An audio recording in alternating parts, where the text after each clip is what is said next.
शुक्लांबरधरं विष्णुं शशिवर्णं चतुर्भुजं प्रसन्नवदनं ध्यायेत् सर्वविघ्नोपशान्तये अगजाननपद्मार्कं गजाननमहर्निशं अनेकदं तं भक्तानां एकदन्तमुपास्महे।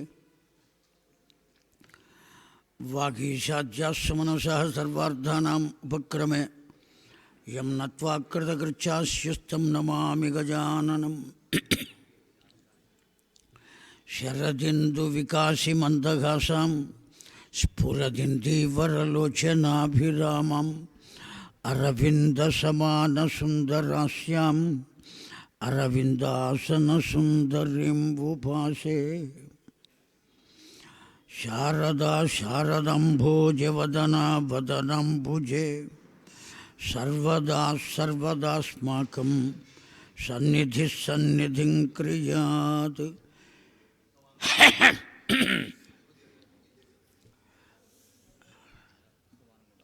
पर्वालेदु श्रीरामचन्द्रः आश्रितपारिजातः समस्तकल्याणगुणाभिरामः सीतामुखम्भोरुह चंचरीकः निरन्तरं मङ्गलमतनोतु। वागर्धाविव सम्पृक्तौ वागर्धप्रतिपत्तये जगतः पितरौ वन्दे पार्वती परमेश्वरौ। शान्तं पद्मासनस्थं शशिधरमुकुटं पंचवक्त्रं त्रिनेत्रं शूलं वज्रं च खड्गं परशुमभयदं दक्षभागे वहन्तं नागं पाशं च घण्टां प्रलयहुतवहं साङ्कुशं वामभागे नानालङ्कारयुक्तं स्फटिकमणिनिभं पार्वतीशं नमामि। गुरवे सर्वलोकानां भिषजे भवरोगिणां निधये सर्वविद्यानां दक्षिणामूर्तये नमः। श्रुतिस्मृतिपुराणानाम् आलयं करुणालयं नमामि भगवत्पादं शङ्करं लोकशङ्करं। सदाशिवसमारम्भां व्यासशङ्करमध्यमम् अस्मदाचार्यपर्यन्तां वन्दे गुरुपरम्पराम्। गुरुर्ब्रह्मा गुरुर्विष्णुः गुरुर्देवो महेश्वरः गुरुः साक्षात् परं ब्रह्म तस्मै श्री गुरवे नमः। ओं नमो ब्रह्मादिभ्यो वंश ऋषिभ्यो नमो गुरुभ्यः। हरिः ओं तत्सत्। श्रीगुरुभ्यो नमः।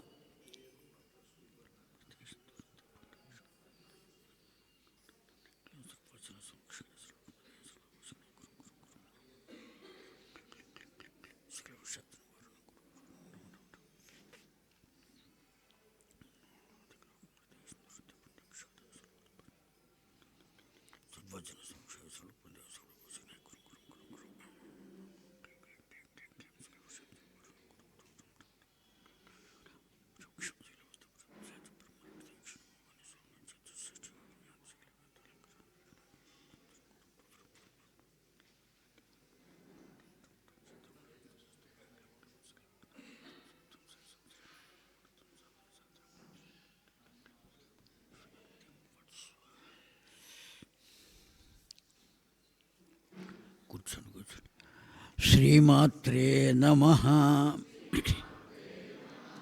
श्रीमात्रे नमः।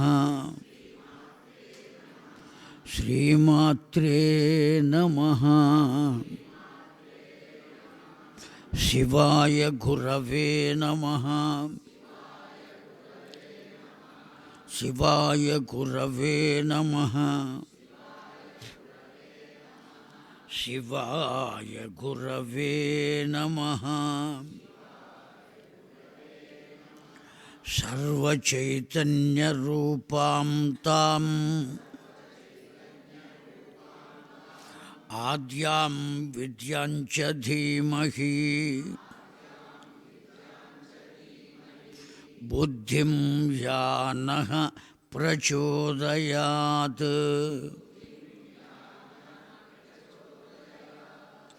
సర్వచైతన్యరూపాం తాం ఆద్యాం విద్యాం చ ధీమహి బుద్ధిం యా నః ప్రచోదయాత్.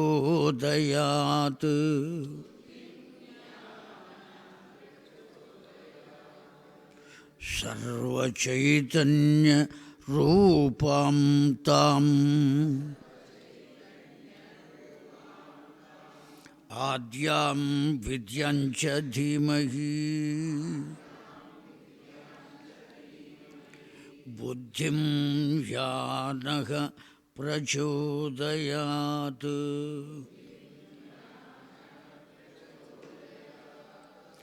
జయ దుర్గే జయ దుర్గే జయ జయ దుర్గే జయ దుర్గే.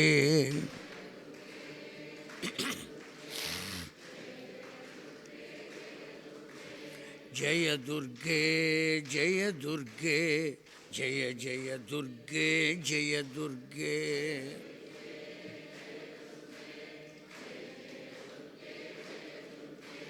జయ దుర్గే జయ దుర్గే జయ జయ దుర్గే జయ దుర్గే.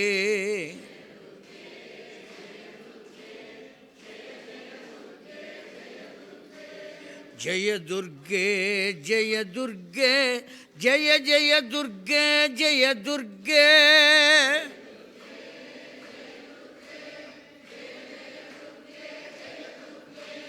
జయ జయ దుర్గే జయ దుర్గే జయ జయ దుర్గే జయ దుర్గే. జయ జయ దుర్గే జయ దుర్గే జయ జయ దుర్గే జయ దుర్గే. జయ జయ దుర్గే జయ దుర్గే. జయ జగదంబ విశ్వపాలిని మాతకు హర నమః పార్వతీపతయే హర హర మహాదేవ హర. దివ్యాత్మస్వరూపులారా, తల్లులారా, తండ్రులారా, ఈ దివ్యమైన శ్రీశైల క్షేత్రంలో వెంచేసి ఉన్న భ్రమరాంబ సహిత మల్లికార్జున స్వామివారి దివ్య చరణారవిందములకు శతకోటి వందన సుమసమర్పణం చేస్తూ, వృద్ధ మల్లికార్జున ఆదిగా కలిగినటువంటి తదితర సకల దేవతాగణానికి సాష్టాంగ ప్రణిపాతములు సమర్పిస్తూ, శ్రీమద్దేవి భాగవత గాథ శ్రవణం చేయడానికి వస్తూ ఉన్న తల్లులకు, తండ్రులకు ఆ భ్రమరాంబ సహిత మల్లికార్జున స్వామి వారి యొక్క దివ్య ఆశీస్సులు కలుగవలసిందిగా కోరుకుంటూ చివరి ఘట్టానికి వచ్చాం. నిన్నటి రోజున జనమేజయునకు వ్యాస భగవానుడు అమ్మవారు ఎక్కడ ఉంటుంది, ఆ నగరం పేరేమి, ఎలా ఉంటుంది, ఆ వ్యవస్థ అంతా ఏమిటి, ఇవన్నీ కూడా ప్రశ్నలు అడిగాడు. ఆ మణిపుర వర్ణన ఏర్పాటు చేసి మొత్తం అంతా తెలియజేశారు వ్యాస భగవానుడు. చిట్ట చివరికి అంటున్నారండి, ఇతి తే కథితం భూప యద్యత్ పృష్టం త్వయా నఘ నారాయణేన యత్ ప్రోక్తం నారదాయ మహాత్మనే. జనమేజయ, ఆ నారాయణుడు బ్రహ్మదేవునకు చెప్పగా, బ్రహ్మదేవుడు నారదునకు చెప్పగా, ఆ నారదుడు నాకు తెలియచేసినదంతా నీకు నేను తెలియజేశానయ్యా అమ్మవారిని గురించి. శృత్యైతత్తు మహాదేవ్యాఘ పురాణం పరమద్భుతం కృతకృత్యో భవేన్మర్త్యో దేవ్యాఘ ప్రియతమో హి సహ. ఈ అమ్మవారి పురాణం ఏదైతే ఉన్నదో చాలా దివ్యమైనటువంటిది, మహత్తరమైనటువంటిది. దేవ్యా ప్రియతమో హి సహ. ఎవరైతే దీన్ని అధ్యయనం చేస్తారో, ఎవరైతే దీన్ని ప్రవచనం చేస్తారో, ఎవరైతే దీన్ని శ్రవణం చేస్తారో వాళ్ళు అంటే అమ్మవారికి చాలా ప్రీతిటండి. ఎందుకంటే స్తోత్రప్రియ కదా. ఆ విధంగా ఎప్పుడైతే మనం తలుచుకున్నామో అమ్మవారికి ఎంతో ప్రీతి కలుగుతుందట. కురుజ అంబామఖం రాజస్వపితృద్ధరణాయ వై భిన్నోషియేన రాజేంద్ర పితుర్జ్ఞాత్వా తు దుర్గతిం. ఆ ఉత్తంకుడు అనబడేటువంటి అతడు వచ్చి ప్రశాంతంగా ఉన్నటువంటి నీ మనస్సును చెడగొట్టాడయ్యా. వ్యాసభగవానుడు చెబుతున్నారు. హాయిగా రాజ్య పరిపాలన చేసుకుంటున్నాడు జనమేజయుడు. అటువంటి వాడి దగ్గరకు వచ్చి ఏం చెప్పాడు ఆ ఉత్తంకుడు? నీవసలు క్షత్రియుడివేనా? నీకు పౌరుషం ఉన్నదా? నీ తండ్రిని ఒక సర్పం కాటు వేసి సంహరిస్తే ఆ సర్పజాతి మీద అలా తూష్ణీం భావముతో ఎలా ఉండగలిగావు నీవు? కనుక నిన్ను చూస్తుంటే జాలి వేస్తోందయ్యా. ఈ విధంగా ఏ క్షత్రియుడు ఉండడు అని ఇలా ఎత్తి పొడుపు మాటలతో అతన్ని రెచ్చగొట్టాడు ఉత్తంకుడు. ఏం చెయ్యాలయ్యా అంటే, ఇదిగో ఈ పని చెయ్యి అన్నారు. సర్పయాగం. ఆ యాగానికి సిద్ధపడితే ఆస్తికుడు అనబడేటువంటి అతడు వచ్చి ఆ యాగాన్ని కాస్త మధ్యలో ఆపించాడు. ఇప్పుడు నీ తండ్రికి ఎటువంటి గతి కలిగింది అనేది నీకు తెలియక, నేను కనీసం నా తండ్రికి ఆనందం కలిగించడానికి సర్పయాగం చేయడం మొదలు పెడితే ఆ సర్పయాగం కూడా మధ్యలో ఆపివేయవలసిన పరిస్థితి వచ్చింది కదా. ఏం చేయాలి ఇప్పుడు అని దుఃఖపడుతున్నావేమో. ఓ యజ్ఞాన్ని మధ్యలో ఆపినటువంటి దోషము పోవాలి అన్నా ఆ దేవీ భాగవతాన్ని శ్రవణం చేయవలే, మననం చేయవలే. చేస్తే ఆ దోషమంతా పోతుందయ్యా. ఇప్పుడు నీకు ఆ దోషం లేదు. అర్థమైందా అండి? కిన్నోషియేన రాజేంద్ర పితృజ్ఞాత్వాతు దుర్గతిం. నీ తండ్రికి దుర్గతి కలుగుతుందేమో అనేటువంటి ఆలోచన నీకు ఇంక మీదట అక్కర్లేదు. అతడికి ఉత్తమగతులే కలుగుతాయి. గృహాణత్వం మహాదేవ్య మంత్రం సర్వోత్తమం యథా విధి విధానేన జన్మ సాఫల్యదాయకం. ఏ విధంగా నీవు వినాలో ఆ విధంగా శ్రవణం చేశావయ్యా ఎంతో శ్రద్ధగా. శ్రవణం చేయడంలో నీ తండ్రి ఎంతటివాడో నీవు కూడా అంతటివాడివే. సుఖయోగీంద్రుడు పరీక్షణ్ మహారాజును కూర్చుండబెట్టుకుని ఎలా చెప్పాడు పురాణం అంటే, ఇలా మనలాగా కొద్దిసేపు విశ్రాంతి తీసుకుని మళ్ళీ కాసేపు అదేదో సంధ్యావందనం బ్రేక్ అని కాఫీలు టీలు పీత్వా పునఃపీత్వా మళ్ళీ రావటం, మళ్ళీ కూర్చోవటం, మళ్ళీ వినటం 8:30 దాకా. ఇట్లా మధ్యలో ఏ విధమైనటువంటి బ్రేకులు లేవండి. ఎప్పుడు మొదలుపెట్టాడో 7 రోజులు అయిపోయిన తర్వాత స్వస్తి అన్న తర్వాతనే ఆయన లేచాడు సుఖయోగీంద్రుడు. ఆ సుఖస్థలిలో ఇప్పటికీ ఆయన కూర్చుని చెప్పినటువంటి చెట్టు అట్లాగే ఉన్నది. అంత దివ్యమైనటువంటి మహత్యం. కనుక నీవు కూడా నీ తండ్రి వల్లనే ఇక్కడ నుంచి లేవకుండా విన్నావయ్యా. కాకపోతే మానవ లోకంలో, ఈ మర్త్యలోకంలో మనకు అంత తీరుబాటు ఉంటుందా అండి? ఒకవేళ చెప్పేవాడు కూర్చుని చెప్పినా వినేవాళ్ళు ఎవరు ఉంటారు? ఈ 3 గంటల్లోనే అటు బయటికి వెళ్ళి మళ్ళీ లోపలికి వచ్చి మళ్ళీ ఇటు వెళ్ళి ఏదో కాసేపు అటు వెళ్ళి మంచినీళ్ళు తాగి అలా వచ్చేటువంటి వాళ్ళు ఉంటారు. ఆ కారణం చేత ఏది చేయగలుగుతాం మనము అంటే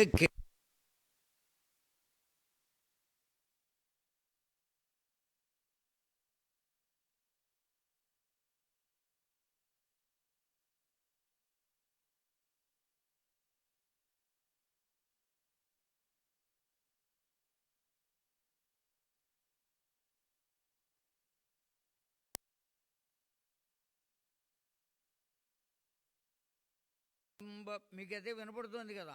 జై జగదంబ విశ్వపాలిని మాతకు జై. అయితే ఆ భగవంతుని యొక్క దివ్యత్వం చేత, అమ్మవారి యొక్క కరుణ చేత నీవు పరిపూర్ణంగా నా వద్ద నుండి శ్రవణం చేశావయ్యా. కేవలం ఇప్పుడు శ్రవణం మాత్రమే కాకుండా ఇదంతా మంత్రపూతమైనది. ఆ మంత్రాన్ని నా ద్వారా నీవు అనుష్ఠానం చేశావు. దేవి భాగవతం మొత్తం ఒక మంత్రం. అందులో ఉన్న ప్రతి అక్షరము బీజాక్షరమే. ఇవన్నీ నీవు శ్రవణం చేశావు నా ద్వారా. ఇది కూడా ఓ తపస్సే. కనుక కడకు నీవు దేవి మఖమును చేయవలసి ఉన్నది, యజ్ఞం చేయవలసి ఉన్నది. ఆ యజ్ఞం చెయ్యి. ఇప్పుడు మనం కూడా చేసుకుంటున్నామండి. ఇది ఎప్పుడైతే స్వస్తి అని చెబుతామో పూర్ణాహుతి కొరకు పెడతాం మనం. ఈ 9 రోజుల నుంచి ఏం జరుగుతోంది? యాగం జరుగుతూనే ఉన్నది. వేదహవనం జరుగుతున్నది వేదమాత యొక్క రూపంతో. చండీహవనం జరుగుతున్నది. అనేక రకాలైనటువంటి హోమాలు జరుగుతున్నాయి. అంతేకాదు అనేక రకాలైనటువంటి గ్రహపీడలు తొలగడానికి కూడా గ్రహ హోమాలు కూడా జరుగుతున్నాయి. ఎంత వైభవం! ఒక్కచోట ఇన్ని దొరకటం అనేటువంటిది గొప్ప కాంప్లెక్స్ ఇది. ఆ దైవానికి సంబంధించిన విషయాలన్నీ ఇక్కడ లభిస్తున్నాయి. ఎక్కడికో ఇంకో చోటికి వెళ్ళవలసిన ఆవశ్యకత లేకుండా ఆ దేవి మఖము కనుక నీవు చేసినట్లయితే దివ్యత్వాన్ని పొందుతావయ్యా అని చెప్పారు. తచ్చుత్వా నృపశార్దూలక ప్రార్థయిత్వా మునీశ్వరం తస్మాదేవ మహామంత్రం దేవీ ప్రణవ సంజ్ఞకం. ప్రత్యేకించి బీజాక్షరాలే పలుకవలసినటువంటి ఆవశ్యకత లేదటండి. అమ్మా అని పిలిస్తే చాలట. అందులో 2 అక్షరాలు ఉన్నాయని చెప్పుకున్నాం మనం గతంలో. ఏమిటా 2 అక్షరాలు? ఆ మా కాదు, అం ఆ. ఎప్పుడైతే ఇది వరుసనే అనండి, అం ఆ అం ఆ అం ఆ అం ఆ, ఏమవుతుంది? చివరికి అమ్మ అవుతుందండి. ఆ 2 అక్షరాలు గొప్ప బీజాక్షరాలయ్యా. మిగతా వాటికన్నా కూడా దైవం యొక్క దివ్యత్వాన్ని మనకు అందించేటువంటిది. అది కూడా ఎలా చేయాలి? దీక్షా విధిం విధానేన జగ్రాహ నృపసత్తమః తత ఆహూయ ధౌమ్యాదీన్ నవరాత్ర సమాగమే. నేనే చేయిస్తాను, అదంతా నువ్వు చెయ్యవయ్యా అని చెప్పలేదండి. ఇక్కడ మనం గుర్తించవలసినటువంటి వ్యాస భగవానుని యొక్క దివ్యత్వం. నీ యొక్క కులగురువైనటువంటి ధౌమ్యుల వారిని పిలిపించవయ్యా. వారి ద్వారా నీవు దీక్షాధారణ చేయి. దీక్షాధారణ చేసి వాని పనుపుననే నీవు చండీమఖాన్ని చేయి, అమ్మవారి యొక్క యజ్ఞమును చేయి. కారణం ఏమంటే మొదట్లో మనం చెప్పుకున్నాం, ఏ క్షేత్రంలో ఏ బ్రాహ్మణులు ఉంటారో వాళ్ళనే మనం వినియోగించుకోవాలి, వాళ్లకు ఇవ్వవలసినటువంటి విలువను ఇవ్వాలి.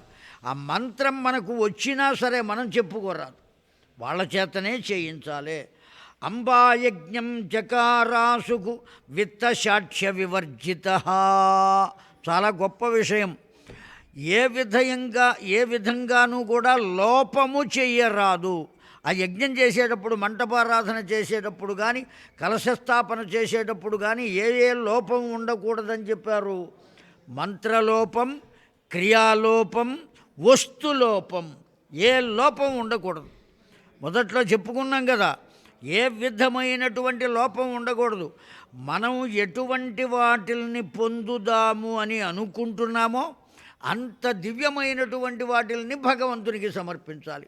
ఇంకా మనం పొందే వాటికన్నా కూడా శ్రేష్టమైనవేవైనా ఉంటే, మనం కట్టుకోవడానికి ఓ 10,000 రూపాయలు పెట్టి పట్టు చీర కొన్నామండి, అమ్మవారికి పెట్టాలి అన్నప్పుడు సామాన్యమైన మనమే 10,000 రూపాయలు పెట్టి పట్టు చీర కొనుక్కుంటే అమ్మవారికి పెట్టేటప్పుడు ఎంత పెట్టాలి? 20,000 పెట్టి పెట్టాలి. అమ్మవారు కదా మరి. మాకెక్కడొస్తాయండి? మనం కొనుక్కోవడానికి ఎక్కడి నుంచి వచ్చినాయి? ఏమండి, మనం కొనుక్కోవడానికి వచ్చినాయి కదా. మరి అమ్మవారికి పెట్టడానికి ఎందుకు రావండి? అయ్యగారు తీసుకుంటే నీకెందుకు, తీసుకోకపోతే నీకెందుకు? ఇంకా విచిత్రం ఏమిటో తెలుసునా అండి, ఆ అమ్మవారికి కట్టిన చీరలన్నీ బయట పెట్టి అమ్ముతుంటే మళ్ళీ వెళ్ళి మనమే కొనుక్కుంటున్నాం. ఎన్ని చెయ్యకూడదో అన్ని పనులు చేస్తున్నామండి కలిప్రభావం చేత. అవి అమ్మవారు అండి. అదేమంటే మా అమ్మే కదా, అందుకోసమని మా అమ్మ చీరనే కట్టుకోనా అని దానికో లాజిక్కు. తర్కం అనేటువంటిది అన్నిటికీ ఉంది. కనుక ఇవేవి చెయ్యకూడని పనులండి. మొత్తం అంతా లోకమంతా కలిప్రభావం చేత వ్యాపారంగా మారిపోయింది. ఇప్పుడు దాన్ని ఎవరు ఆపుతారండి? అన్ని చోట్ల ఉన్నది బాగా నిండిపోయింది. ఏదన్నా ఒక పండు కొద్దిగా కుళ్ళిపోతే ఆ కుళ్ళిపోయినంత వరకు కోసి మిగతా అది తినేవారు పూర్వకాలంలో పెద్దలు. ఇప్పుడు పండు మొత్తం కుళ్ళిపోయింది, ఏం చేస్తాం? దాన్ని ఏం చేయలేం. కొంచెం కోసి మిగిలిందేదో తినడానికి అవకాశం లేదండి, అంతా అవతల పారేయటమే. అటువంటి స్థితి. అంబాయజ్ఞం చకారాసుకు విత్తక్షాట్య వివర్జిత. ఏ విధంగానూ ద్రవ్యలోపం జరగకుండా ఉండాలి. ఏదో సంభవిద్భిహి ద్రవ్యై అని మాత్రం అనవసరమైన మంత్రం చెప్పరాదు. నువ్వు దానికి ఎంత ఉపయోగించాలో అంతా ఉపయోగించు, అంత ద్రవ్యాన్ని ఖర్చు పెట్టు. ఒకవేళ నీ దగ్గర లేకపోతే ఏం చేయాలి? బిచ్చమెత్తాలే. ఉంచవృత్తితో త్యాగరాజస్వామి వారికి ఆరాధనోత్సవాలు చేసేటప్పుడు ఈ సంగీత విద్వాంసులంతా ఏం చేస్తున్నారండి? మీరు చూసే ఉంటారు. ఊరు తిరిగి బిచ్చం ఎత్తి దాన్ని తీసుకొస్తారండి. భగవంతుని కోసము నీవు ఏం చేసినా తప్పు కాదు. నువ్వు కలెక్టర్ అవ్వచ్చుగాక, ముఖ్యమంత్రి అవ్వచ్చుగాక, భగవంతుని కోసం ఏం చేయాలి?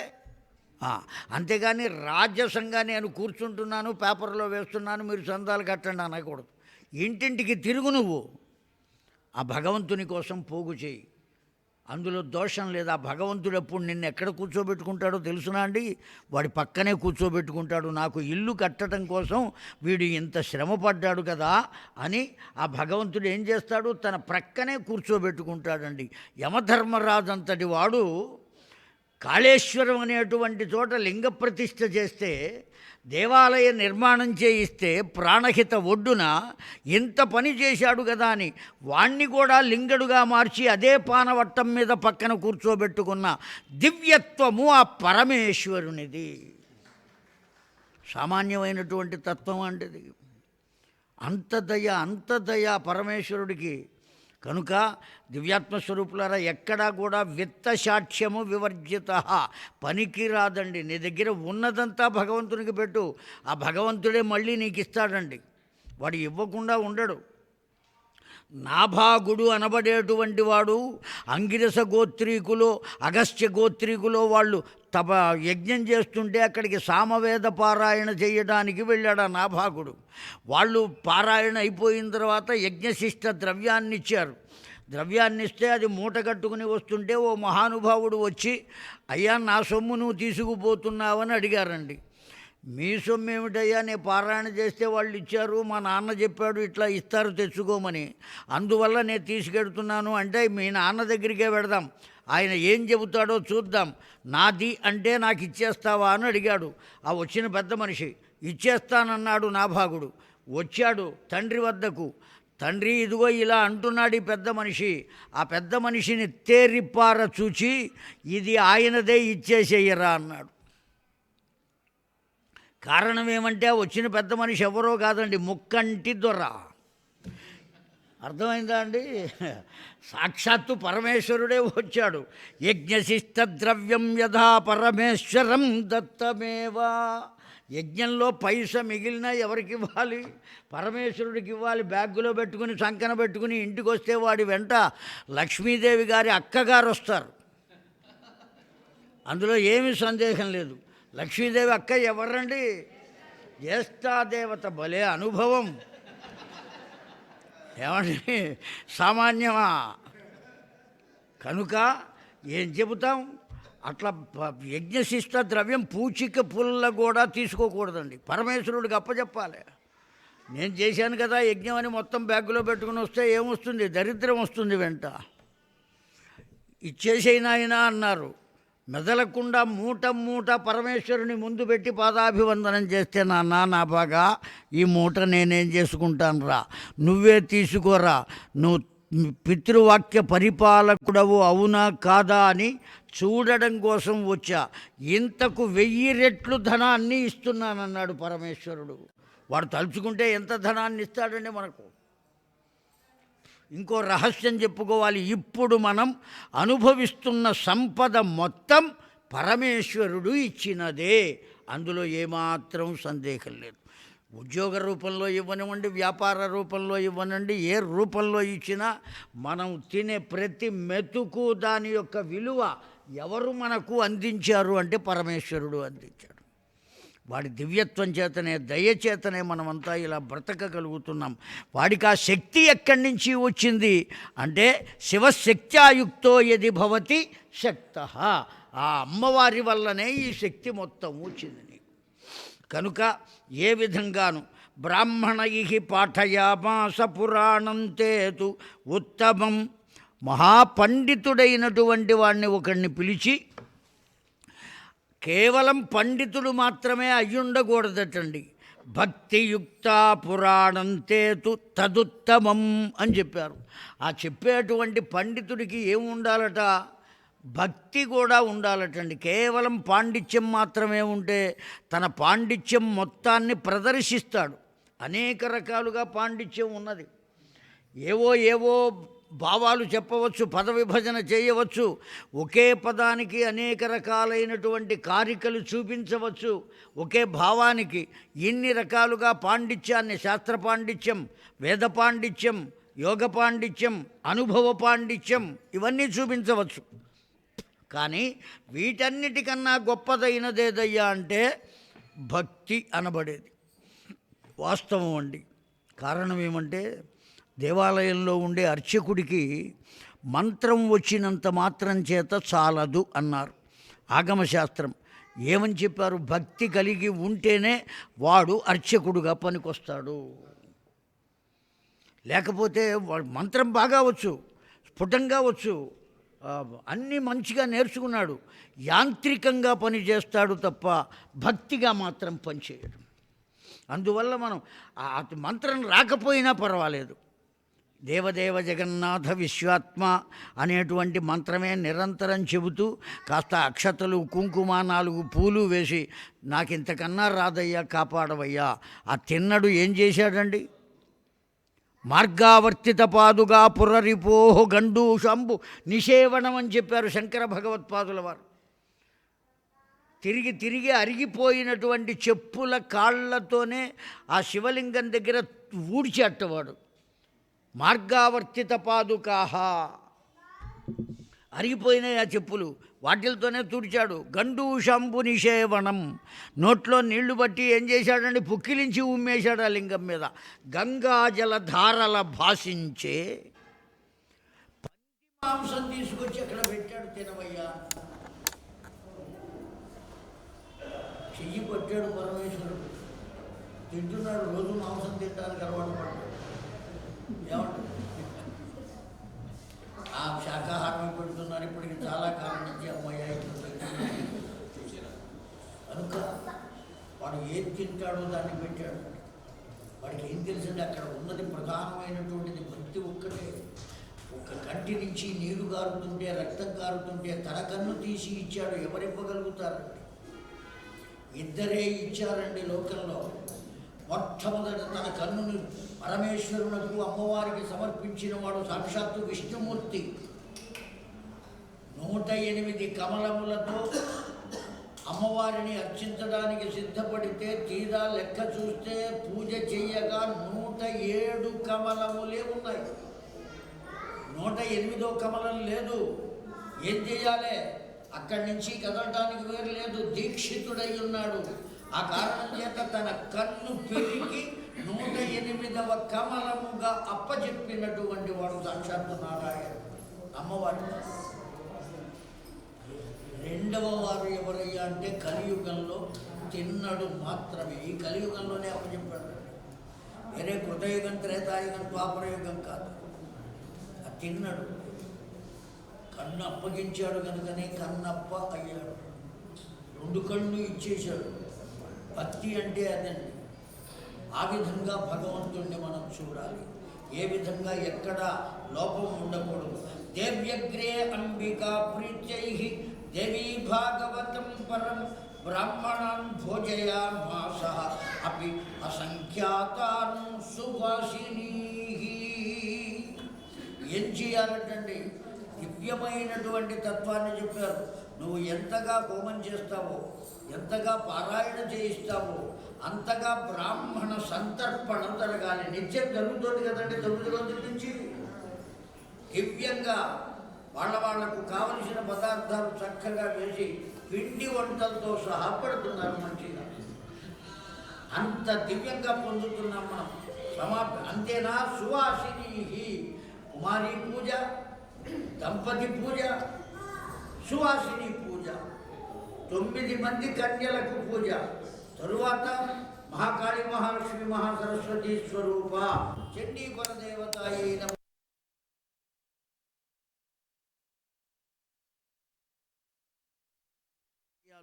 ఇవన్నీ చేయాలయ్యా. కుమారీర్ వటుకాదీంశ్చ దీనానాథం సదైవచ. కేవలం అంతేకాదటండి, 3 బ్రహ్మచారులకు కూడా పెట్టాలట. వాళ్ళను కూడా అర్చించాలయ్యా. ద్రవ్యప్రదాన ఇస్తాన్ సర్వాన్ సంతోష్య వసుధాధిప. నువ్వు వాళ్ళకి ఇచ్చేటువంటి ద్రవ్యం కానీ వస్తువు కానీ ఏదైనా ప్రేమపూర్వకంగా ఇవ్వాలే కానీ ఇవ్వకపోతే తప్పదు కదా అనేటువంటి భావనతో ఇవ్వరాదు. పెట్టాలి కదండి, అందుకోసం కొనుక్కొచ్చామండి. పెట్టాలి కదా అండి, ఎవరు పెట్టకపోతే ఎవరు ఏడిచారండి? భగవంతుడేమీ ఏడవడండి. మన ఏడుపులు పోగొట్టేవాడు వాడెందుకు దుఃఖపడతాడండి? ఆ కారణం చేత సమాప్య యజ్ఞం సంస్థానే సంస్థితో యావదేవహి తావదేవహి చ ఆకాశాన్ నారద సమవాతరతు. ఈ విధంగా వ్యాస భగవానుడు చెప్పి ఇక నేను బయలుదేరి వెళ్ళి వస్తానయ్యా అన్నాడండి. ఆ వ్యాస భగవానుడు ఎట్లా చేయాలో చెప్పారు కదా. ఏ లోపం లేకుండా మీ ధౌమ్యుల వారిని పిలిపించవయ్యా, వారి ద్వారా వారిని బ్రహ్మగా ఉంచి నువ్వు కార్యక్రమం చేయించు, ఇక నేను వెళ్ళి వస్తాను అని ఇంతసేపు పురాణం చెప్పినటువంటి, ఇన్ని రోజుల నుంచి పురాణం చెప్పినటువంటి ఆ వ్యాస భగవానుడు అక్కడ నుంచి నిష్క్రమించాడండి.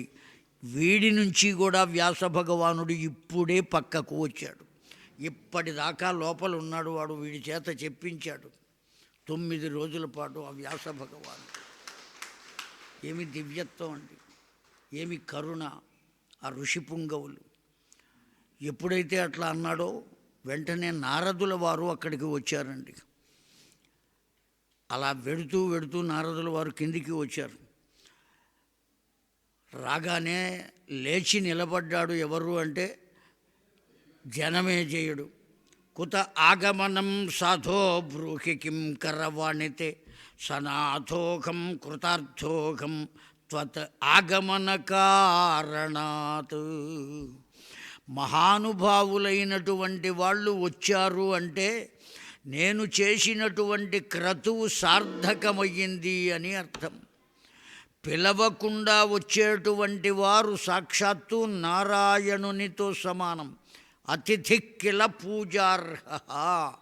అతిథి అన్నాం. ఎందుకన్నాం అతిథి అని? తిథి అంటే కాలము యొక్క అవయవం, కాలము యొక్క ఒక భాగం.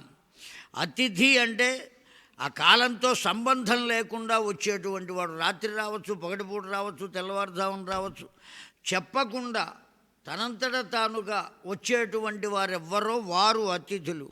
ఆ అతిథులు మహానుభావులైతే వాళ్ళు వచ్చారు అంటే ఆ కార్యక్రమం సఫలీకృతమయ్యింది. మనమందరం కూడా చేసినటువంటి ఆ కామేశ్వర శాస్త్రి గారు చేసినటువంటి కార్యక్రమం ఎంత సఫలీకృతమయ్యిందంటే ప్రారంభం చేసిన రోజునే సఫలీకృతమయ్యింది, చివరిదాకా ఆగకుండానే. కారణం ఏమంటే ప్రతిరోజు ఓ మహానుభావులు వస్తూనే ఉన్నారు కదండి. రోజుకొక్కరు వచ్చి వారి సందేశాన్ని అందించారు ఇక్కడ మనకందరికీ కూడా. ఊరికే వచ్చి అలా చూసి వెళ్ళిపోవడం కాకుండా దివ్యమైన సందేశాన్ని, వేద విధులు, వేద భాష్యాన్ని అధ్యయనం చేసినటువంటి వారు ఎంతమంది పెద్దలు! అసలు సభను ప్రారంభించిందే ఓ చయనం చేసినటువంటి మహానుభావులు. 6 శాస్త్రములు పరిపూర్ణంగా చదువుకున్నటువంటి విశ్వనాథ వారు. సామాన్యమైనటువంటి విషయం కాదు. వారి దగ్గర విద్యార్థిగా ఉంటేనే వాడు గొప్పవాడండి. పరిపూర్ణంగా నేర్చుకున్నాడా లేదా అనేది కాదు, వారి దగ్గర నేను విద్యార్థినండి, వాడి అదృష్టం పండిందన్నమాట. అంత దివ్యమైన మహానుభావులు. కనుక తెలియకుండా వారంతట వారుగా ఎప్పుడైతే వచ్చారో మన జీవితం పండినట్టే. కుత ఆగమనం సాధో బ్రూహి కిం కరవాణితే సనాథోహం. ఇప్పుడు నేను సనాథను అయ్యానయ్యా, ఇప్పటిదాకా అనాథనే.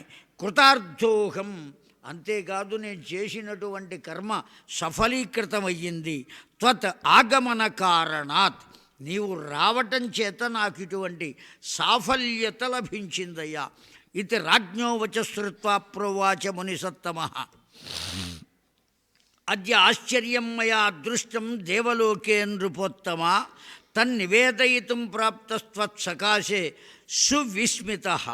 తే పితా దుర్గతిం ప్రాప్తో నిజకర్మ విపర్యయాత్, స ఏవాయం దివ్యరూపం వపుర్భూత్వా అధునైవ హి దేవదేవైః సుతః సమ్యక్ అప్సరోభిః సమంతతః విమానపరమారుహ్య మణిద్వీపం గతోభవత్.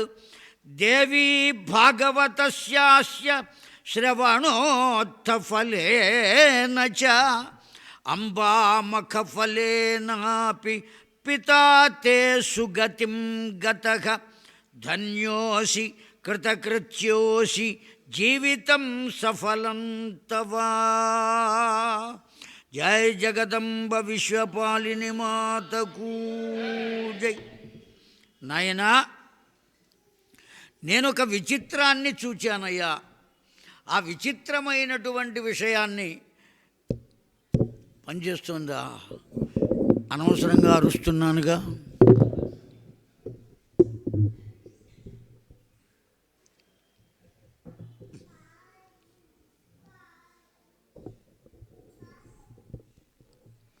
నేనొక విచిత్రమైన విషయాన్ని చూచానయ్యా. ఆ విషయాన్ని నీకు తెలియజేసి నీతో కలిసి ఆ ఆనందాన్ని పంచుకుందామని వచ్చానయ్యా చెప్పారండి. ఎవరు చెప్పింది? నారదుల వారు.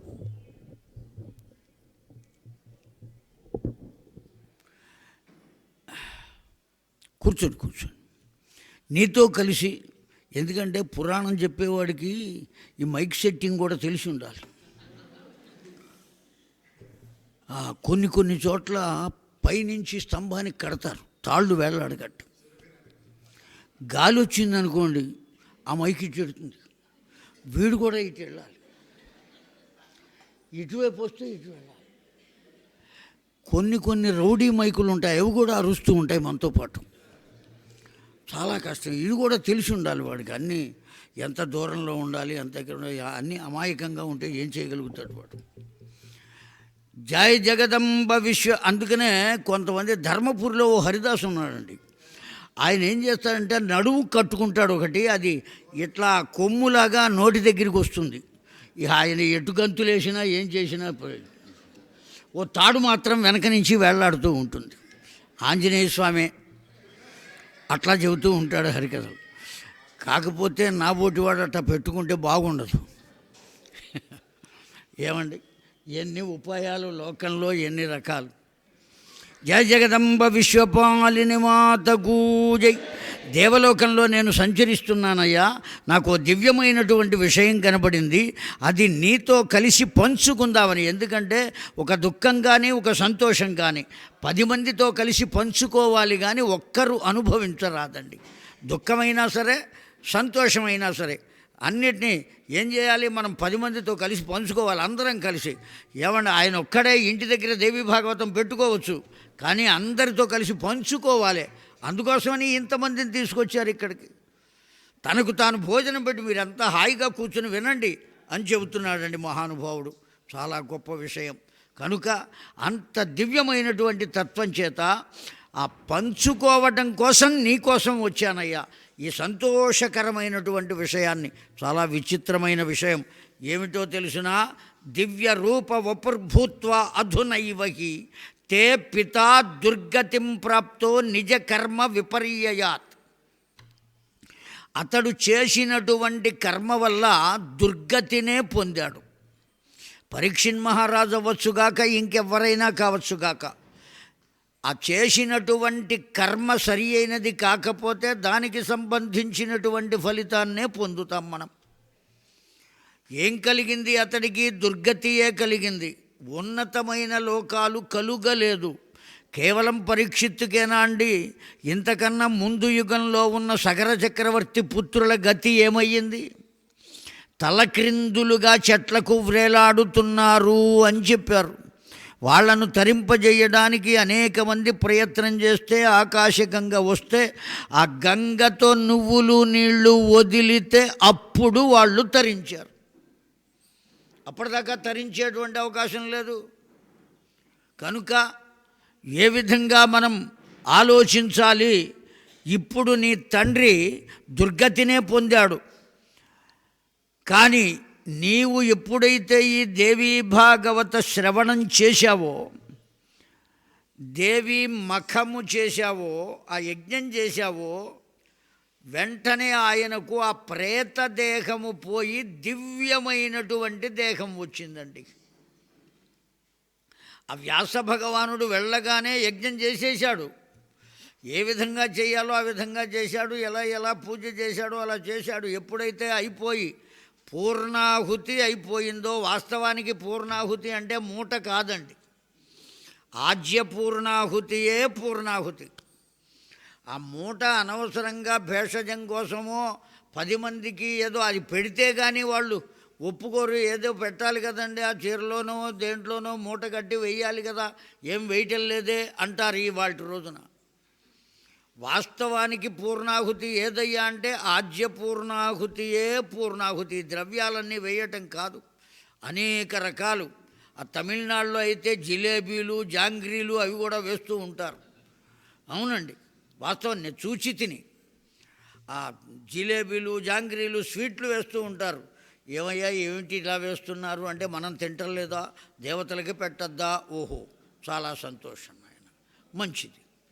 ఏం చెబుతామండి వాడికి? ఆ గొప్ప వేదాంతి, వేదాంతం తెలియని వాడు ఎవ్వడూ లేడు లోకంలో. శాస్త్రంతో పరిచయం అక్కర్ల వాడికి. అది పరిస్థితి. లోకం కలి ప్రభావం చేత కలిపురుషుడు తాండవ నృత్యం చేస్తున్నాడు. ఎప్పటికైనా నృత్యం ఆపుతాడేమో అని చూస్తున్నాం. ఆ అమ్మవారిని కోరుకుంటున్నాం. అమ్మ కాస్త వాడి కాళ్ళన్నా పట్టుకో, వాడు కదలకుండా. ఏం చేస్తాం ఆ నాట్యం లేకుండా ఉండడం కోసం. జై జగదంబ విశ్వపాలిని మాతకు జై. కనుక నీ తండ్రి ఒక దివ్యమైన దేహాన్ని పొందాడయ్యా. ఆ దివ్యమైనటువంటి దేహంతో దివ్యమైనటువంటి విమానం నీ తండ్రి వద్దకు వస్తే, ఆ విమానాన్ని అధిరోహించినటువంటి పరీక్షిత్ మహారాజు సరాసరి ఎక్కడికి వచ్చాడయ్యా అంటే, మోక్షానికి వెళ్ళలా, గోలోకానికి వెళ్ళలా, మణిపురమునకు వచ్చి ఆ అమ్మవారి యొక్క యోగ మండపంలో కూర్చున్నాడయ్యా నీ తండ్రి. మునులు ఋషులు తాపసులైనటువంటి వాళ్ళు ఎక్కడ కూర్చుంటారో అక్కడ కూర్చోబెట్టారు ఆ పరిచారికలంతా నీ తండ్రిని సాదరంగా గౌరవంగా మణిపుర సభ మంటపానికి ఆహ్వానించి వెంట పెట్టుకుని తీసుకువెళ్ళారయ్యా బాజా భజంత్రీలతో. ఎంత దివ్యమైనటువంటి స్థితి కలిగింది. నీ తండ్రికి అటువంటి స్థితి కల్పించినటువంటి దివ్యత్వాన్ని ఇప్పటి వరకు ప్రేతత్వంతో ఉండి బాధపడుతున్నటువంటి పరీక్షిత్తు యొక్క స్థితిని చూచి, అతడు పొందినటువంటి స్థితిని ఇప్పుడు చూచి ఆనందాన్ని తట్టుకోలేక ఆ ఆనందాన్ని నీతో పంచుకుందామని, నీకు తెలియచేద్దామని ఇక్కడికి వచ్చానయ్యా. ప్రీతికీర్తితస్య తస్య వాదః విపులా భవతు. పుత్రుడు అంటే నీవేనయ్యా. ఎవరు సర్టిఫికెట్ ఇచ్చారండి అతడికి? నారదుడంతటి వాడు ఇచ్చాడండి ఆ అర్హత పత్రం. ఏమని చెప్పారండి? పుత్రుడంటే నీవేనయ్యా. పున్నామనరకాత్ త్రాయతి ఇతి పుత్ర. పుత్ అనే పేరు కలిగిన నరకం ఉన్నదటండి. 96 శాఖలు ఉన్నాయి నరకలోకంలో. గరుడ పురాణం చెబుతున్నది. ఆ 96 శాఖలు, ఒక్కొక్క శాఖ మరల 9 శాఖలుగా ఉన్నదట. అంటే 96 ఇంటూ 9. ఇన్ని శాఖలలో ఒక్కొక్క శాఖలో ఎంతకాలం ఆ జీవుడు ఉండాలో ఆయా శాఖలలో ఆయా కష్టములను అనుభవిస్తూ ఉంటాడు. ఒక్కొక్క శాఖలో 9 ఇంటూ 96 కదా, ఆ 96 ఇంటూ 9లో ఒక్కొక్క శాఖకు ఎంతమంది భటులు ఉంటారు అంటే 36 మంది భటులు ఉంటారట. ఆ శిక్ష అనుభవిస్తున్నటువంటి వాడిని అక్కడి నుంచి తొణకకుండా బెణకకుండా ఎటు చూడకుండా ఎక్కడికి పారిపోకుండా జాగ్రత్తగా వాడి చేత శిక్షను అనుభవింపజేసేటువంటి వాళ్ళు ఒక్కొక్కడి దగ్గర 36 మంది ఉంటారటండి. ఎంతమంది ఉంటారు ఇప్పుడు ఆ యమభటులు? ఆ యమలోకం ఎంత ఉన్నది, ఎన్ని శాఖలు ఉన్నాయి, వాటి ఆఫీసర్లు ఏ విధంగా ఉన్నారు, ఇదంతా వ్యవస్థ ఎంత గొప్పదండి. మనమే ఒక వ్యవస్థను ఏర్పాటు చేసి ఆహా నేనే గొప్ప ఆఫీసు పెట్టానండి, నేను సీఈఓగా ఉంటున్నాను అని చెబుతూ ఉంటాడు. సీఈఓ లేదు, ఓసీయూ లేదు. అర్థమైందా అండి? అమ్మవారు ఏర్పాటు చేసినటువంటి వ్యవస్థ ఎంత గొప్పదండి. ఎవరెవరికి ఎప్పుడెప్పుడు ఏది ఇవ్వాలో అది ఇవ్వకుండా ఉంటుందా అండి? ఖచ్చితంగా ఇస్తుంది కదా. ఓ రోగం వచ్చింది, హాస్పిటల్కి వెళ్ళాం, వాళ్ళు ఏం చేస్తారండి, ఆపరేషన్ చేస్తారు. ఆపరేషన్ కంపల్సరీ వాళ్ళ రోజున పెడితే. కార్పొరేట్ హాస్పిటల్కి వెళ్ళామా, ఏం చేస్తాడు వాడు? కొయ్యకుండా ఉండే అవకాశం లేదు, ఖచ్చితంగా ఆపరేషన్ ఆపరేషన్ అయిపోయిన తర్వాత ఎక్కడ పెడతారు అతన్ని తీసుకెళ్ళి? ఎక్కడ ఉంటాడండి? ఐసీయూలో పెడతాడు. దానికి ఐసీయూ అని ఎందుకు పేరు పెట్టారు? అది భగవంతుడు చెప్పిన మాట. ఐసీయూ, నేను నిన్ను చూస్తూనే ఉంటాను. ఎవరు చెబుతున్నారు ఆ మాట? భగవంతుడు చెబుతున్నాడండి. మనం చేసిన కర్మ, మనం చేసినటువంటి ఎన్ని రకాలైన కర్మలు చేస్తున్నాం మనం, వాడు చూస్తున్నాడా లేదా అండి? ఎవ్వరు ఎక్కడ చెప్పారండి. ఓ గురువు గారి దగ్గర శిష్యులందరూ ఉన్నారు. గురువు గారికి వయసు అయిపోయింది. మళ్ళీ కొత్త గురువుని ఎక్కడ పెట్టాలి అని ఆలోచించి తన దగ్గర చదువుకున్న వాళ్ళకే పరీక్ష పెట్టాడు. అందులో ఇద్దరికి సమానమైన మార్కులు వచ్చినాయి. ఇప్పుడు ఈ ఇద్దరిలో ఎవరిని పెట్టాలి గురువుగా? అందుకోసమని ఆ ఇద్దరిని తీసుకుని వాళ్ళిద్దరికీ చెరో అరటిపండు ఇచ్చి ఎవ్వరూ చూడకుండా ఎవరు తిని ముందు నా దగ్గరికి వస్తారో వాళ్లకు నేను ఈ గురువు పదవి ఇస్తాను అని చెప్పాడు. అందులో నాబోటి వాడు ఒకడు ఉన్నాడు ఆ ఇద్దరిలో. వాడు వెళ్ళి ఓ పెద్ద కోళ్ల గంప కొనుక్కొచ్చాడు, పెద్దది.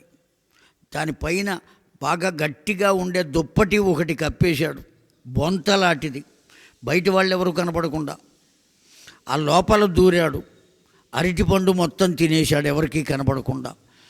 ఉత్త గంపే అయితే చిల్లుల్లోంచి చూస్తారు కదా, అందుకోసమని బొంత కప్పాడు దాని మీద. ఇప్పుడు ఎవరు చూడాలా, తినేశాడు. తోలు ఎక్కడ పడేస్తే వాడికి సందేహం వచ్చింది. నేను వెళ్ళిపోయిన తర్వాత తోలు చూస్తారు కదా, ఇక్కడ అరటిపండు తిన్నట్టు తెలుస్తుందని కష్టపడి తోలు తినేశాడు. తొడిమి మిగిలింది, దాన్ని కూడా నవిలి నవిలి కష్టపడి అట్టాగొట్ట మింగేశాడండి. ఆ గంప తీసేశాడు. గురువు గారి దగ్గరికి వచ్చాడు. నేను తినేశాను గురుదేవా. ఎలా తిన్నావురా? ఇదిగో ఇలా తిన్నా. చాలా గొప్పవాడివిరా నువ్వు, ఎంత తెలివిరా నీది అన్నాడు గురుదేవుడు. రెండో వాడు ఉన్నాడే, వాడు యథాతథంగా అరటిపండు తీసుకొచ్చి గురువుగారి చేతిలో పెట్టి గురువుగారిని తినలేకపోయాను అన్నాడు.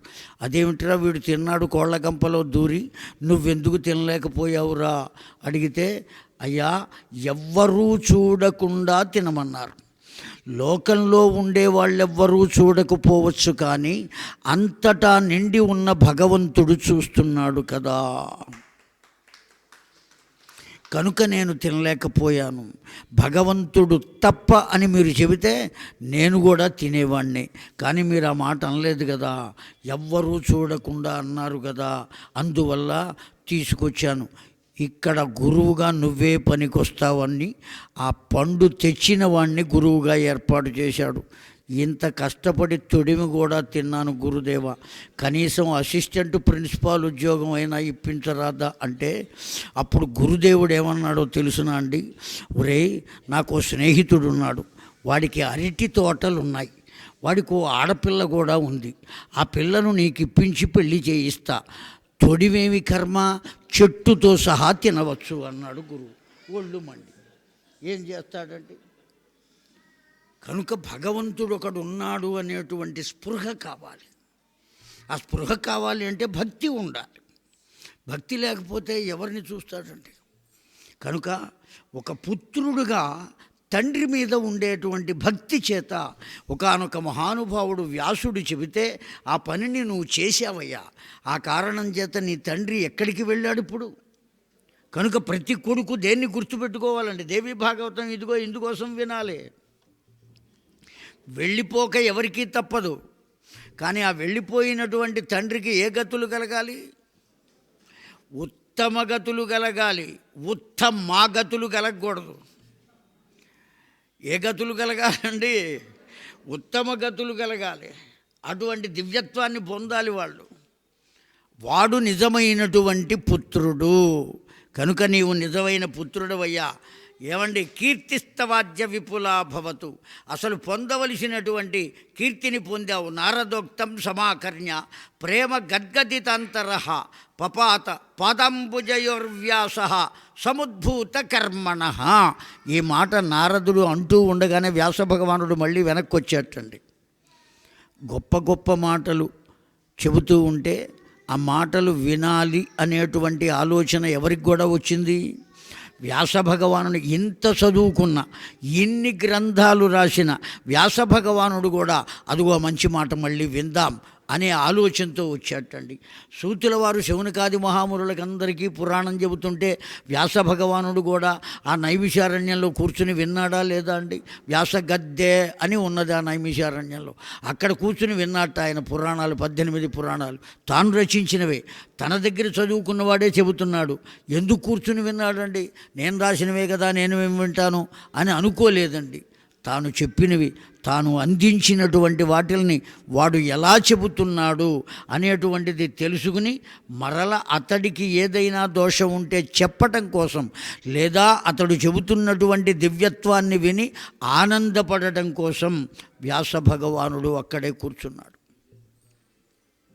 అలాగా వచ్చాడండి. ఇప్పుడు తవానుగ్రహతో దేవకృతార్థోహం మహామునే కిం మయా ప్రతికర్తవ్యం నమస్కారాధృతే తవా. పాదాభివందనం చేశాడు. ఎవరు అంటే జనమేజయ మహారాజు. నారదుల వారికి పాదాభివందనం చేసి పాద ప్రక్షాళన చేసి ఆ నీరు నెత్తిన జల్లుకున్నాడండి. నీవు నాకు కాదయ్యా, ఇప్పటి వరకు నీకు పురాణం చెప్పినటువంటి వ్యాసుని పాదాలు కడగమన్నాడు. ఎవరా మాట చెప్పింది? నారదుల వారు. ఇది రాజ్ఞోవచ శ్రుత్వా అపి ఆశీర్భిరభినంద్య చ వాచవచనం శ్లక్షణం భగవన్ బాదరాయణ. సాక్షాత్తు ఆ బాదరాయణుని, వ్యాస భగవానుని సింహాసనం మీద, తాను ఏ సింహాసనం మీద కూర్చుంటాడో దాని మీద కూర్చుండబెట్టి భాగవతం చైవ పఠనిత్యం సమాహిత అంబామఖం సదా భక్త్యా కురు నిత్యమతంద్రిత అనాయాసేన తేన త్వం మోక్షసే భవబంధనాత్ సంతన్యాని పురాణాని హరిరుద్రముఖాని చ దేవీ భాగవతస్యాస్య కలాం నార్హంతి షోడశీం దేవా బాదరాయణ సారమేతత్పురాణానాం వేదానాం చైవ మయా ప్రతియుక్తయా శృణోతు తే తవ కారణం. ఇంతగా నా తండ్రి తరించి ఉన్నతమైనటువంటి లోకాలను చేరుకునేటువంటి స్థితి, పైగా గోలోకానికి కూడా కాకుండా సర్వం సహా లోకాలకన్నిటికీ కారణమైనటువంటి ఆ జగదంబ ఏ లోకంలో ఉంటుందో ఆ లోకానికి చేర్చావయ్యా నా తండ్రిని. నీవు చెప్పటం వల్ల నా తండ్రికి ఇంత ఉన్నతమైనటువంటి స్థితి కలిగింది. నీవు చెప్పటం వల్లనే నేను ఈ యజ్ఞం చేయగలిగానయ్యా అని ఆ వ్యాస భగవానుని పాదముల కింద బంగారు పళ్ళెరాన్ని ఉంచి పాద ప్రక్షాళన చేసి ఆ నీరు చల్లుకోలేదటండి. ఏం చేశాడట? తీర్థంగా సేవించాడటండి. ఎవరు? జనమేజయ. ఏమండి, తిరిగి తిరిగి ఉంటాడు కదా, ఆ కాళ్ళు ఎందుకు కడుక్కోవాలి? కాళ్ళు కడిగాడు పోని, ఆ నీళ్లు తాగటం ఏమిటయ్యా అంటే సాక్షాత్తు ఒక తపోశక్తి, ఓ తపశ్శాలి వాళ్ళ యొక్క శక్తి, లేదా ఒక భక్తుడు, ఒక పండితుడు, వాళ్ళ యొక్క దివ్యమైనటువంటి శక్తి అంతా ఎక్కడ ఉంటుంది అంటే పాదములలోనే ఉంటుందండి. ముఖంలో ఉండదు, చేతుల్లో ఉండదు. అర్థమైందా అండి? ఆ శక్తి అంతా ఎక్కడ ఉంటుంది? కేవలం పాదములలో ఉంటుంది. అందుకనే పెద్దలకు కూడా మనం ఏ విధంగా నమస్కారం చేయాలి అంటే ఉరస శిరస మనస వజ్రస తదా పద్భ్యాం కరాభ్యాం కర్ణాభ్యాం ప్రణామ అష్ట అంగ ఉచ్యతే. దండవతు అని చెప్పారు. ఓ కర్రను అలా పట్టుకుని వదిలిపెడితే ఎలా కింద పడుతుందో ఆ విధంగా పడుకుని నమస్కారం చేసి తీరాలి పెద్దలకు. భాస్కర శర్మ చెప్పాడు కదా అని నట్టనరి రోడ్డు మీద పడుకుని నమస్కారం చేస్తే అటు ఇటు వాహనాలు ఆగిపోతాయి, లేకపోతే మీద నుంచి పెడతాయి ఆగలేకపోతే. అందువల్ల కనీసం కర్మేంద్రియములు 5 జ్ఞానేంద్రియములు 5 ఒక్కచోట చేర్చి శిరస్సు వంచి నమస్కరించరా అని చెప్పారు. ఒంటి చేత్తో నమస్కారం చేస్తే ఆ చెయ్యి తీసివేయమని మనుధర్మశాస్త్రం చెప్పింది. మనకు ఆధారం కేవలం స్మృతులే కదండి. మనుస్మృతి, పరాశర స్మృతి ఇవన్నీ ఉన్నాయి మనకు. నారద స్మృతి ఉన్నది, వశిష్ఠ స్మృతి ఉన్నది, జాబాలి స్మృతి ఉన్నది, ఎన్ని స్మృతి, గౌతమ స్మృతి ఉన్నది. ఒక్కొక్క ఋషి ఒక్కొక్క స్మృతిని అందించారు మనకు. ఈ కలియుగంలో మనం ప్రవర్తించడానికి కావలసిన స్మృతిని కూడా బ్రహ్మదేవుడు ఇచ్చాడండి. సృష్టికర్త అయిన బ్రహ్మదేవుడు కలియుగంలో మనం అనుసరించవలసిన స్మృతి ఏదయ్యా అంటే పరాశర స్మృతి అని చెప్పారు. అది అథారిటేటివ్ మనకు. ఆ పరాశర స్మృతి అనబడేటువంటిది. దాన్ని అనుసరించాలి, అధ్యయనం చేయాలి. ఎన్ని దివ్యమైనటువంటివి ఉన్నాయి. కనుక ఓ వ్యాస భగవన్ పఠితవ్యం ప్రయత్నేన తదేవ విబుధోత్తమై ఇత్యుక్త్వా నృప పర్యయం తం జగామ మునిరాట్టతః. ఇప్పుడు జనమేజయుడు ఎవరితో సమానం అంటే ఒక మునితో సమానం అటండి. అందుకని వ్యాస భగవానుడు ఇక్కడ ఏమని పదప్రయోగం చేశారు అంటే మునిరాట్ తతః అని చెప్పారండి. అంతకుముందు మునిరాజు ఎవరైనా ఉన్నారా అంటే మునిరాజు లేడు, కానీ రాణ్ముని ఉన్నాడు. రాణ్ముని ఎవరు అంటే విశ్వామిత్రుడు. ఇప్పుడు రాట్ముని ఎవరు అంటే మునిరాట్ ఎవరయ్యా అంటే జనమేజయుడు. ఎందువల్ల మునితో సమానమయ్యాడు అంటే తండ్రికి ఉన్నతమైనటువంటి స్థితిని కల్పించాడు కనుక. ఇప్పుడు దేవీ భాగవతం శ్రవణం చేసి మనం అర్థం చేసుకోవలసిందేమయ్యా అంటే బదరీలో ఆ బ్రహ్మకపాలం దగ్గర పిండ ప్రదానం చేస్తే మళ్ళీ అక్కర్లేదని చెప్పారు కదా, అందుకునే మానేశాను అని అనకుండా ఖచ్చితంగా ప్రతి సంవత్సరం పెట్టి తీరవలసిందే. తప్పించుకునే అవకాశం లేదు. ఒకవేళ తప్పించుకున్నాడా మానవత్వం నుంచి దిగజారుతాడు. మానవత్వం నుంచి. బ్రాహ్మణుడైతే బ్రాహ్మణత్వం నుంచి దిగజారుతాడండి. ఏమనుకోకండి, ధైర్యంగా చెబుతున్నా. బ్రాహ్మణత్వం నుంచి దిగజారటం అంటే క్షత్రియుడవుతాడా, వైశ్యుడవుతాడా, శూద్రుడవుతాడా అంటే ఈ 3 కాడట. మరి ఏమవుతాడయ్యా? చండాలహ అని చెప్పారు. ఆ బ్రాహ్మణత్వం నుంచి దిగజారితే ఏమవుతాడండి? ఎవరిచ్చారు ఈ హక్కు, ఈ అర్హత మనకెవరిచ్చారు? కేవలం యజ్ఞోపవీతం ఇవ్వలేదండి, సాక్షాత్తు పరబ్రహ్మమే ఇచ్చాడు. బ్రాహ్మణోస్య ముఖమాసీత్. బ్రాహ్మణత్వాన్ని కట్టబెట్టాడు. బ్రహ్మజ్ఞో బ్రాహ్మణ ప్రియ అని చెబుతున్నది విష్ణు సహస్రనామ స్తోత్రం. కనుక బ్రాహ్మణుడు దేన్ని పొంది ఉండాలి? బ్రహ్మజ్ఞ, బ్రహ్మజ్ఞుడు అయి ఉండాలి. ఆ బ్రహ్మజ్ఞుడు అయి ఉండాలి అంటే ఏం చేయాలి? నిత్యం కనీసం ఆ గాయత్రి మంత్రాన్నన్నా మనం అనుష్ఠానం చేయాలి వదిలిపెట్టకుండా. కనుక ఖచ్చితంగా సంధ్యావందనం చేసి తీరవలసిందే ఎవరైనా కానీ. నేను చెయ్యను అంటానికి వీలు లేదండి. ఆ తల్లిదండ్రులు కూడా వాడికి అలవాటు చేయడం కోసం నువ్వు చేస్తే అన్నం పెడతా లేకపోతే పెట్టను అని చెప్పాలి. ఆ విధంగా చెబితే కనీసం అన్నం కోసం అన్నా చేస్తాడు, కాసేపు కూర్చుంటాడు అక్కడ. ఇప్పుడు అసలు ఆ గాయత్రి ఎంత ఇదైపోయిందంటే కేవలం ఎవరు పడితే వాళ్ళు ఓ చోట కూర్చుని కళ్ళు మూసుకుని ఆయన ఎవరో గురుదేవులు ఉన్నారు, ఒక్క గాయత్రి చేస్తే చాలు, ఇవేవి అక్కర్లేదు అని చెబితే ఆ గాయత్రి మంత్రాన్నే జపం చేస్తున్నారండి.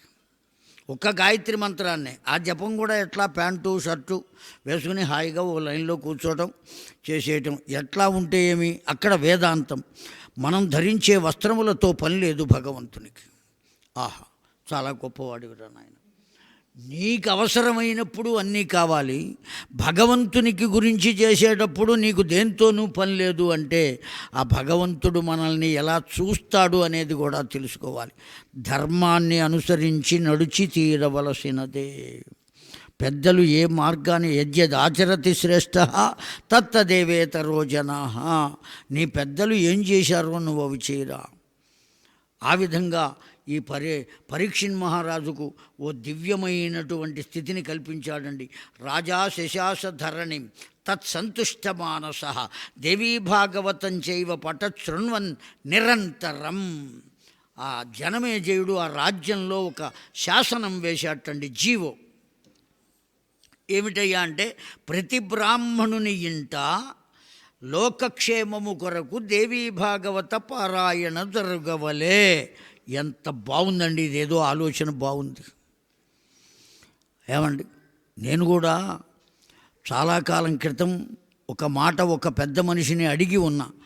ఎప్పుడో చేద్దామండి అన్నారు, ఇంకా దానికి ముహూర్తం రాలా. కొన్ని వేల మంది లక్షల మంది నిలబడి భరతనాట్యం చేసి నాట్యావధానాలు చేశారు. కొన్ని లక్షల మంది కూర్చుని ఆ గురువాయూరులో త్యాగరాజ కీర్తనలు పాడుతున్నారు. ఇవన్నీ చేస్తున్నారండి. మనం ఈ హైదరాబాదులో చుట్టుపక్కల ప్రాంతాల్లో ఆ నగరంలో ఉన్న బ్రాహ్మణులందరినీ ఒక్కచోట చేర్చి పెద్ద మైదానంలో వాళ్ళ చేత తప్పక సంధ్యావందనం చేయించాలి. ఏం చేయించాలండి? సంధ్యావందనం. వాళ్ళకి సంధ్యావందనం పుస్తకం, ధావళి, పంచపాత్ర, ఉద్ధరణ్య, హరివాణ, ఒక మాల, ఇవన్నీ వాళ్ళ చేతిలో పెట్టి అందరికీ డిస్ట్రిబ్యూట్ చేసి నువ్వు కంపల్సరీగా కూర్చొని చేయలే. ఎందుకంటే నాకు వేరే సంస్థ లేదండి, నేను ఒక్కడిని ఏం చేయలేను. అందుకోసమని హైదరాబాదులో శ్రీరామచంద్రమూర్తి అని ఒక ఆయన ఉన్నాడు, కల్వకులను శ్రీరామచంద్రమూర్తి అని. ఆయన సంధ్యావందన అభ్యసన సమితి అని ఒకటి పెట్టి కొన్ని వందల మందిని, వేల మందిని తయారు చేస్తున్నాడు. శిష్యులుగా తయారు చేశాడు, గురువులను కూడా తయారు చేశాడు. కనుక ఆయన దగ్గరికి వెళ్ళి అడిగా నేను, ఇదిగో ఈ పని చేద్దామండి అని. తప్పకుండా చేద్దామండి అన్నాడు. ఎప్పుడో అమ్మవారు, ఇదిగో ఆ దర్శనం శర్మ గారు, ఇటువంటి వాళ్ళు పెద్దలు, వాళ్ళకు సంస్థలు ఉన్నాయి, వ్యవస్థలు ఉన్నాయి.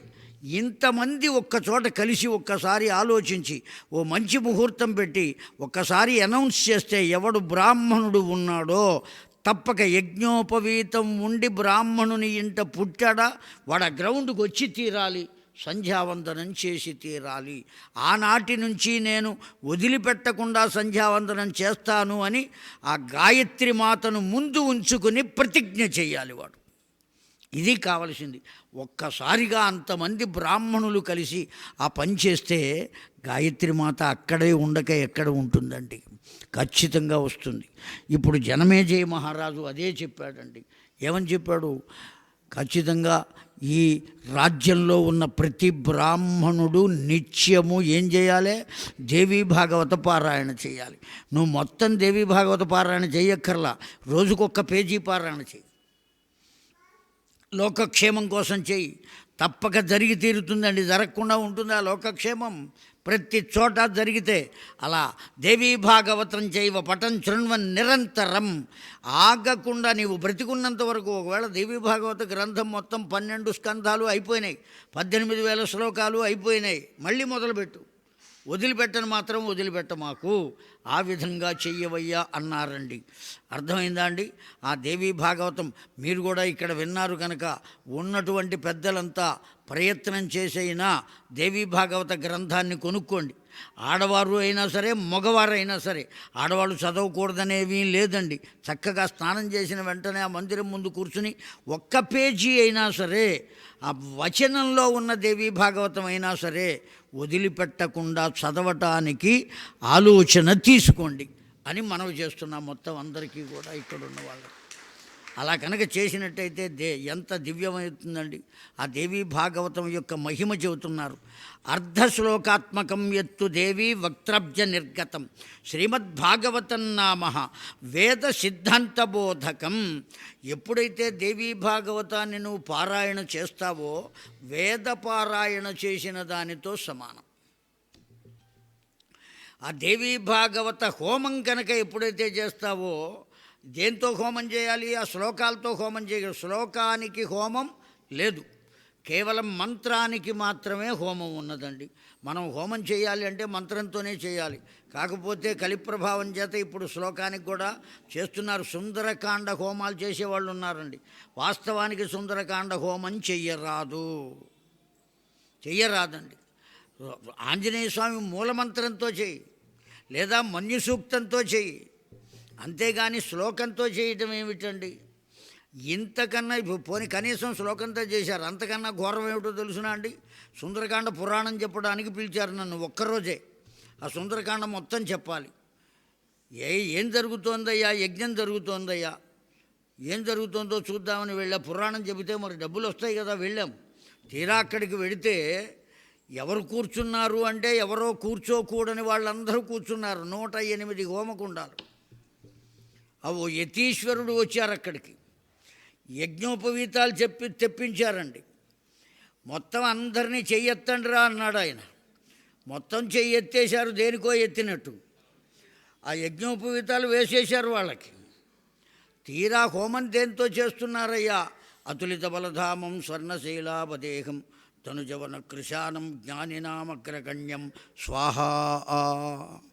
జ్ఞానినామగ్రగణ్యమైనటువంటి వాణ్ణి స్వాహా చేసేశారండి. అక్కడ అయిపోయా. వాస్తవం అండి. కేవలం మంత్రంతో మాత్రమే హోమం జరగాలి, శ్లోకంతో కాదు. కేవలం శ్లోకాలు అనుకుంటున్నాం మనం. సప్తశతిలో ఉండేటువంటివి మంత్రములే, అవి శ్లోకములు కావు. చండీయాగం చేయాలి అంటే సప్తశతితోనే చేయాలి మనం. అంతేగాని దేవీ భాగవతంలో శ్లోకాలతో కాదండి మనం చేయవలసింది. కనుక నిత్యము ఆ చండీ హోమం, నిత్యము దేవీ భాగవత పారాయణ, ఇవన్నీ కూడా అతడు ఏర్పాటు చేశాడా? దానివల్ల ఫలితం ఏమిటయ్యా? అర్ధశ్లోకాత్మకం యత్తు దేవీ వక్త్రాబ్జ నిర్గతం శ్రీమద్భాగవతం నామ వేద సిద్ధాంతబోధకం. ఆ దేవీ భాగవతంలో కనీసం ఒక అర్ధశ్లోకం అండి, సగం శ్లోకం అయినా సరే నీవు చదవగలిగితే, వేదాధ్యయనం చేస్తే ఎటువంటి దివ్యత్వం కలుగుతుందో అంత దివ్యత్వం నీకు కలుగుతుందయ్యా ఒక అర్ధశ్లోకం చదివినంత మాత్రం చేత అని చెప్పారు. ఉపదిష్టం విష్ణవే యద్వటపత్ర నివాసినే శతకోటి ప్రవిస్తీర్ణం తత్కృతం బ్రహ్మణా పుర. వటపత్రపుటే శాయినే నారాయణం. ఆ రావి ఆకు మీద తన కాలి బొటన వేలు చేత తీసి నోట ధరించినటువంటి చిన్మయమూర్తి. ప్రాణధారణ అంటారండి దాన్ని. ప్రాణం ఎక్కడ ఉంటుందంటే కాలి బొటన వేలులో ఉంటుంది. ఆధారణం చేయటం ప్రాణాన్ని. లోకంలో సృష్టి చేయాలి కనుక, తన నుండి ఓ సృష్టికర్త రావాలి కనుక అది ఒక ముద్ర. ఆ ముద్రను అనుసరించి కూర్చున్నాడు అంతే తప్ప పసిపిల్లవాడు వాడికి ఏం తెలియదు కదా అని కాళ్ళు నోట్లో వేసుకున్నాడని కాదండి. దాని వెనుక ఓ పరమార్థం ఉన్నది, ఓ దివ్యమైనటువంటి భావం ఉన్నది. ఆ వటపత్రశాయిని కూర్చుండబెట్టి ఆ పడుకున్న వాడికి సాక్షాత్తు అమ్మవారే అక్కడ కూర్చుని శతకోటి ప్రవిస్తరం 100 కోట్ల శ్లోకములతో విస్తరింపబడి ఉన్న దేవీ భాగవతాన్ని తెలియజేసిందటండి అమ్మవారు. తత్సారమేకత కృత్వా వ్యాసేన సుఖహేతవే 18 సహస్రంతు 12 స్కంధ సంయుతం.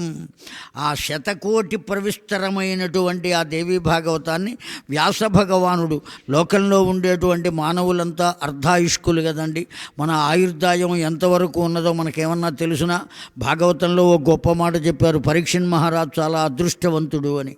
ఎందుకు అదృష్టవంతుడయ్యా అంటే ఏ రోజున మరణిస్తాడో అతడికి తెలుసు గనక అదృష్టవంతుడు. మనకేం తెలుసు అండి ఎప్పుడు ఏమవుతాము? ఆ కారణం చేత ఎప్పటికప్పుడు జాగ్రత్త పడవలసిందే. కనుక శతకోటి ప్రవిస్తరమైనటువంటి దేవీ భాగవత తత్వాన్ని పొందటం కష్టం. అందువల్ల దాన్ని చాలా సంక్షిప్తం చేసి 12 స్కంధములుగా దాన్ని మనకు 18,000 శ్లోకములతో అందించాడు వ్యాస భగవానుడు. దేవీ భాగవతం నామ పురాణం గ్రథితం పుర అద్యాపి దేవలోకే తద్బహు విస్తీర్ణమస్తి నానేన సదృశం పుణ్యం పవిత్రం సర్వపాప ప్రణాశనం. కేవలం ఇది అధ్యయనం చేసినంత మాత్రం చేత కాదటండి. ఎవరైనా చెబుతుంటే విన్నా కూడా చేసిన పాపములన్నీ హరిస్తాయటండి. అందులో ఏమాత్రం సందేహం లేదు. కాకపోతే మళ్ళీ చెయ్యకుండా ఉండాలి. వేమన యోగి వదిన గారు ఉన్నారు. వేమనను పసితనం నుంచి ఒళ్ళో పెట్టుకుని పెంచినటువంటి తల్లి వంటిది వదిన గారు. ఆవిడ అన్నగారి భార్య వేమనకు. ఆవిడ ఎంతో ప్రేమ పాపం వాడి మీద. వేశ్యాలోలుడై చెప్పిన మాట వినక ఆ వేశ్య పేరు విశ్వద అన్నారు. ఆ కారణం చేత అతడు పాడైపోతుంటే ఆ వదిన గారు ఒకరోజు, నాయన నేను కాశీ వెడుతున్నాను, నువ్వు కూడా నాతో వస్తావా? అక్కడ గంగలో స్నానం చేస్తే మనం చేసిన పాపాలు పోతాయ్యా అని వదిన గారు అడిగితే, వదిన నేను వచ్చే అవకాశం లేదు, విశ్వద నన్ను వదిలిపెట్టి ఉండలేదు. ఆ కారణం చేత నా దగ్గర ఒక కాని ఉన్నది, రాగి కాని, అది ఇస్తా నీకు, నా బదులుగా దాన్ని తీసుకువెళ్ళి ఆ గంగలో ముంచి తెచ్చి నాకు ఇవ్వు అని చెప్పాడు వేమన. నిజంగా జరిగిన చరిత్ర అండి, వేమన చరిత్రలో ఉన్నది. వాడి మీద ఉండే ప్రేమ చేత కానీనే తీసుకెళ్ళింది వదిన గారు. తీసుకెళ్ళి ఆవిడ స్నానం చేసింది, గంగలో ముంచింది, విశ్వనాథ దర్శనం, అక్కడ చేయవలసిన దర్శనాలన్నీ అయిపోయినాయి. తిరిగి వచ్చింది మళ్ళీ ఆవిడ. వచ్చి ఆ కాని ఇచ్చింది. అటు ఇటు తిప్పి చూస్తున్నట్ట. ఎందుకయ్యా అట్ట చూస్తున్నావు అని అడిగింది వదిన. నీకు ఇచ్చినప్పుడు దీనికి ఆకుపచ్చగా మకిలి పట్టి ఉన్నది, అది పోయిందా లేదా అని చూస్తున్నా అన్నాడు. పోయిందా అని అడిగింది. పోదు వదిన, నా జీవితం కూడా అంతే, అందుకే నీకు కానీ ఇచ్చా. నేను గంగలో మునిగితే నే చేసిన పాపాలన్నీ పోతాయి, కానీ తిరిగి వచ్చిన తర్వాత మళ్ళీ నేను చెయ్యకుండా ఉండాలి కదా. ఒకవేళ తిరిగి గంగలో స్నానం చేసి ఒడ్డు మీదకు రాగానే మన ఆలోచన మామూలుగానే మారితే ఓ ప్రమాదం కూడా ఉన్నది, అందుకే నేను రాలేదన్నాడు వేమన. ఏమిటా ప్రమాదం అడిగింది వదిన అమాయకంగా. ఏమీ లేదు, నేను స్నానం చేశాననుకో, పాపములకు గంగాదేవి అంటే భయం. అవి పక్షులుగా మారి ఆ ఒడ్డున ఉన్న భవనాలపైన కూర్చుంటాయి పాపాలు. స్నానం చేసి బయటికి రాగానే నా ఆలోచన మామూలుగానే ఉన్నదనుకో, పూర్వం ఎట్లా ఉన్నదో అలాగే ఉన్నదనుకో, అప్పుడు ఆ పాపాలన్నీ మళ్ళీ వచ్చి నా మీదే వాళ్తాయి నేను చేసినవి. దీనివల్ల ఇంకో ప్రమాదం ఏమిటంటే, ఇంకొకడు ఎవడైనా స్నానం చేయడానికి అక్కడికి వచ్చినప్పుడు వాడి పాపాలు కూడా పక్షుల్లాగా పయ్యన ఉంటాయి కనుక అడ్రస్ మారి ఆ పాపాలు కూడా మన దగ్గరికి వచ్చే ప్రమాదం ఉన్నది.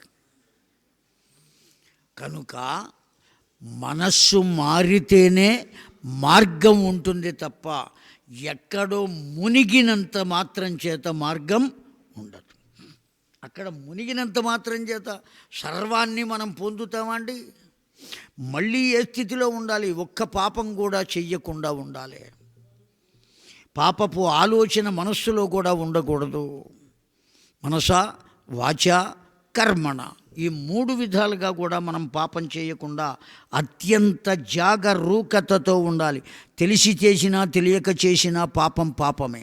పసిపిల్లవాడు ఎర్రగా ఉన్నదని బొగ్గుని నిప్పు కణికగా ఉంటే ముట్టుకుంటాడు. వీడు పసిపిల్లవాడు, నా వల్ల వాడికి కాలుతుంది అన్న సంగతి ఆ నిప్పుకు తెలుసా? అది కాలుతుంది అని పసివాడికి తెలుసా? అయినా దాన్ని చేత్తో పట్టుకున్నాడు. చెయ్యి కాలిందా కాలేదా? కనుక తెలియక చేసిన పాపము పాపమే, దాన్ని అనుభవించవలసిందే. కనుక నీవు ఏం చేయాలయ్యా? ఏ కర్మ చేసినా దాన్ని గురించి ఆలోచిస్తూ ఉండవలే, ఎలా చేయాలి ఏంటి అని.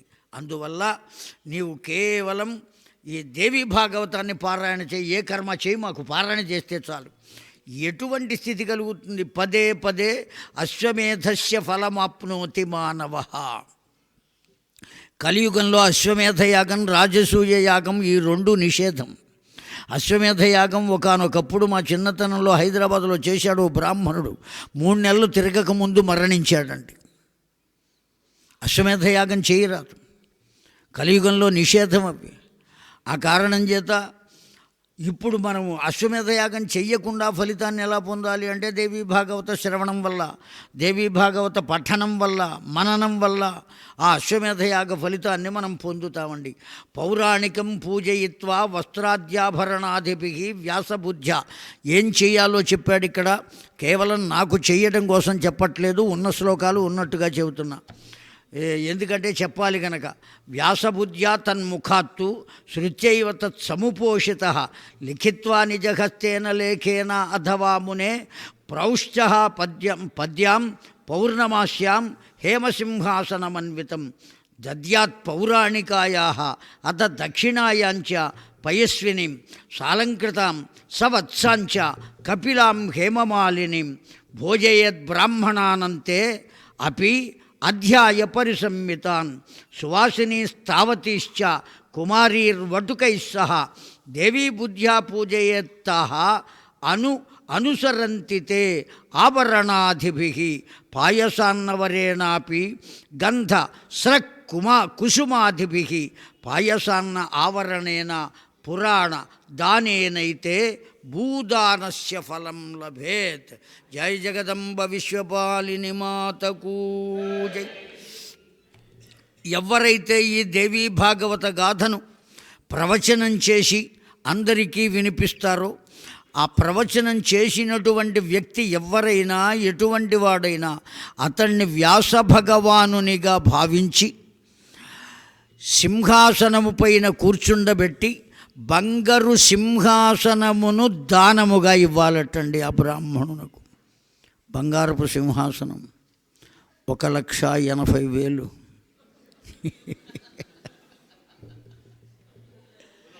ఏమండి, ఎక్కడి నుంచి వస్తుందండి బంగారపు సింహాసనం? సింహాసనం ఇవ్వాలట చెబుతున్నాడండి. సత్కారం కృత్యా సాలంకృతాం సవత్సాం గవాం. కపిల గోవును దానం ఇవ్వాలట. ఎలా దానం ఇవ్వాలి? సవత్సాం, దూడతో సహా. అంతేనా? దాని కొమ్ములకు బంగారపు తొడుగులు, దాని గిట్టలకు వెండి పాదరక్షలు సమర్పించి 1 సంవత్సర గ్రాసము ఇచ్చి పాత్రతో సహా, క్షీరపాత్ర అంటారు, దానితో సహా దానం ఇవ్వాలట. కేవలం దానం ఇవ్వటమే కాకుండా తద్దాన సాద్గుణ్య సిద్ధ్యర్థం దక్షిణాతాంబూలం తుభ్యమహం సంప్రతతే నమః. ఆ దానం తీసుకున్నందుకు దక్షిణ ఇవ్వాలటండి. ఎన్ని స్కంధములుగా ఉన్నది, ఎన్ని శ్లోకములుగా ఉన్నదో ఆ సంఖ్యను అనుసరించి దానికి 100 రెట్లు ఎక్కువగా దక్షిణ ఇవ్వాలట. ఇక్కడ చెప్పిన మాటే చెబుతున్నాను నేను. 100 రెట్లు ఎక్కువగా దక్షిణ ఇవ్వాలట. అలా సువాసినీస్తావతీశ్చ, ఆ ఉన్నటువంటి వ్యాసునిగా భావించినటువంటి వాడినే అమ్మవారుగా కూడా భావించి దివ్యాలంకారములు సమర్పించాలట, సువర్ణ ఆభరణములు. ఎవరికి? ఆ వ్యాస భగవానునకు.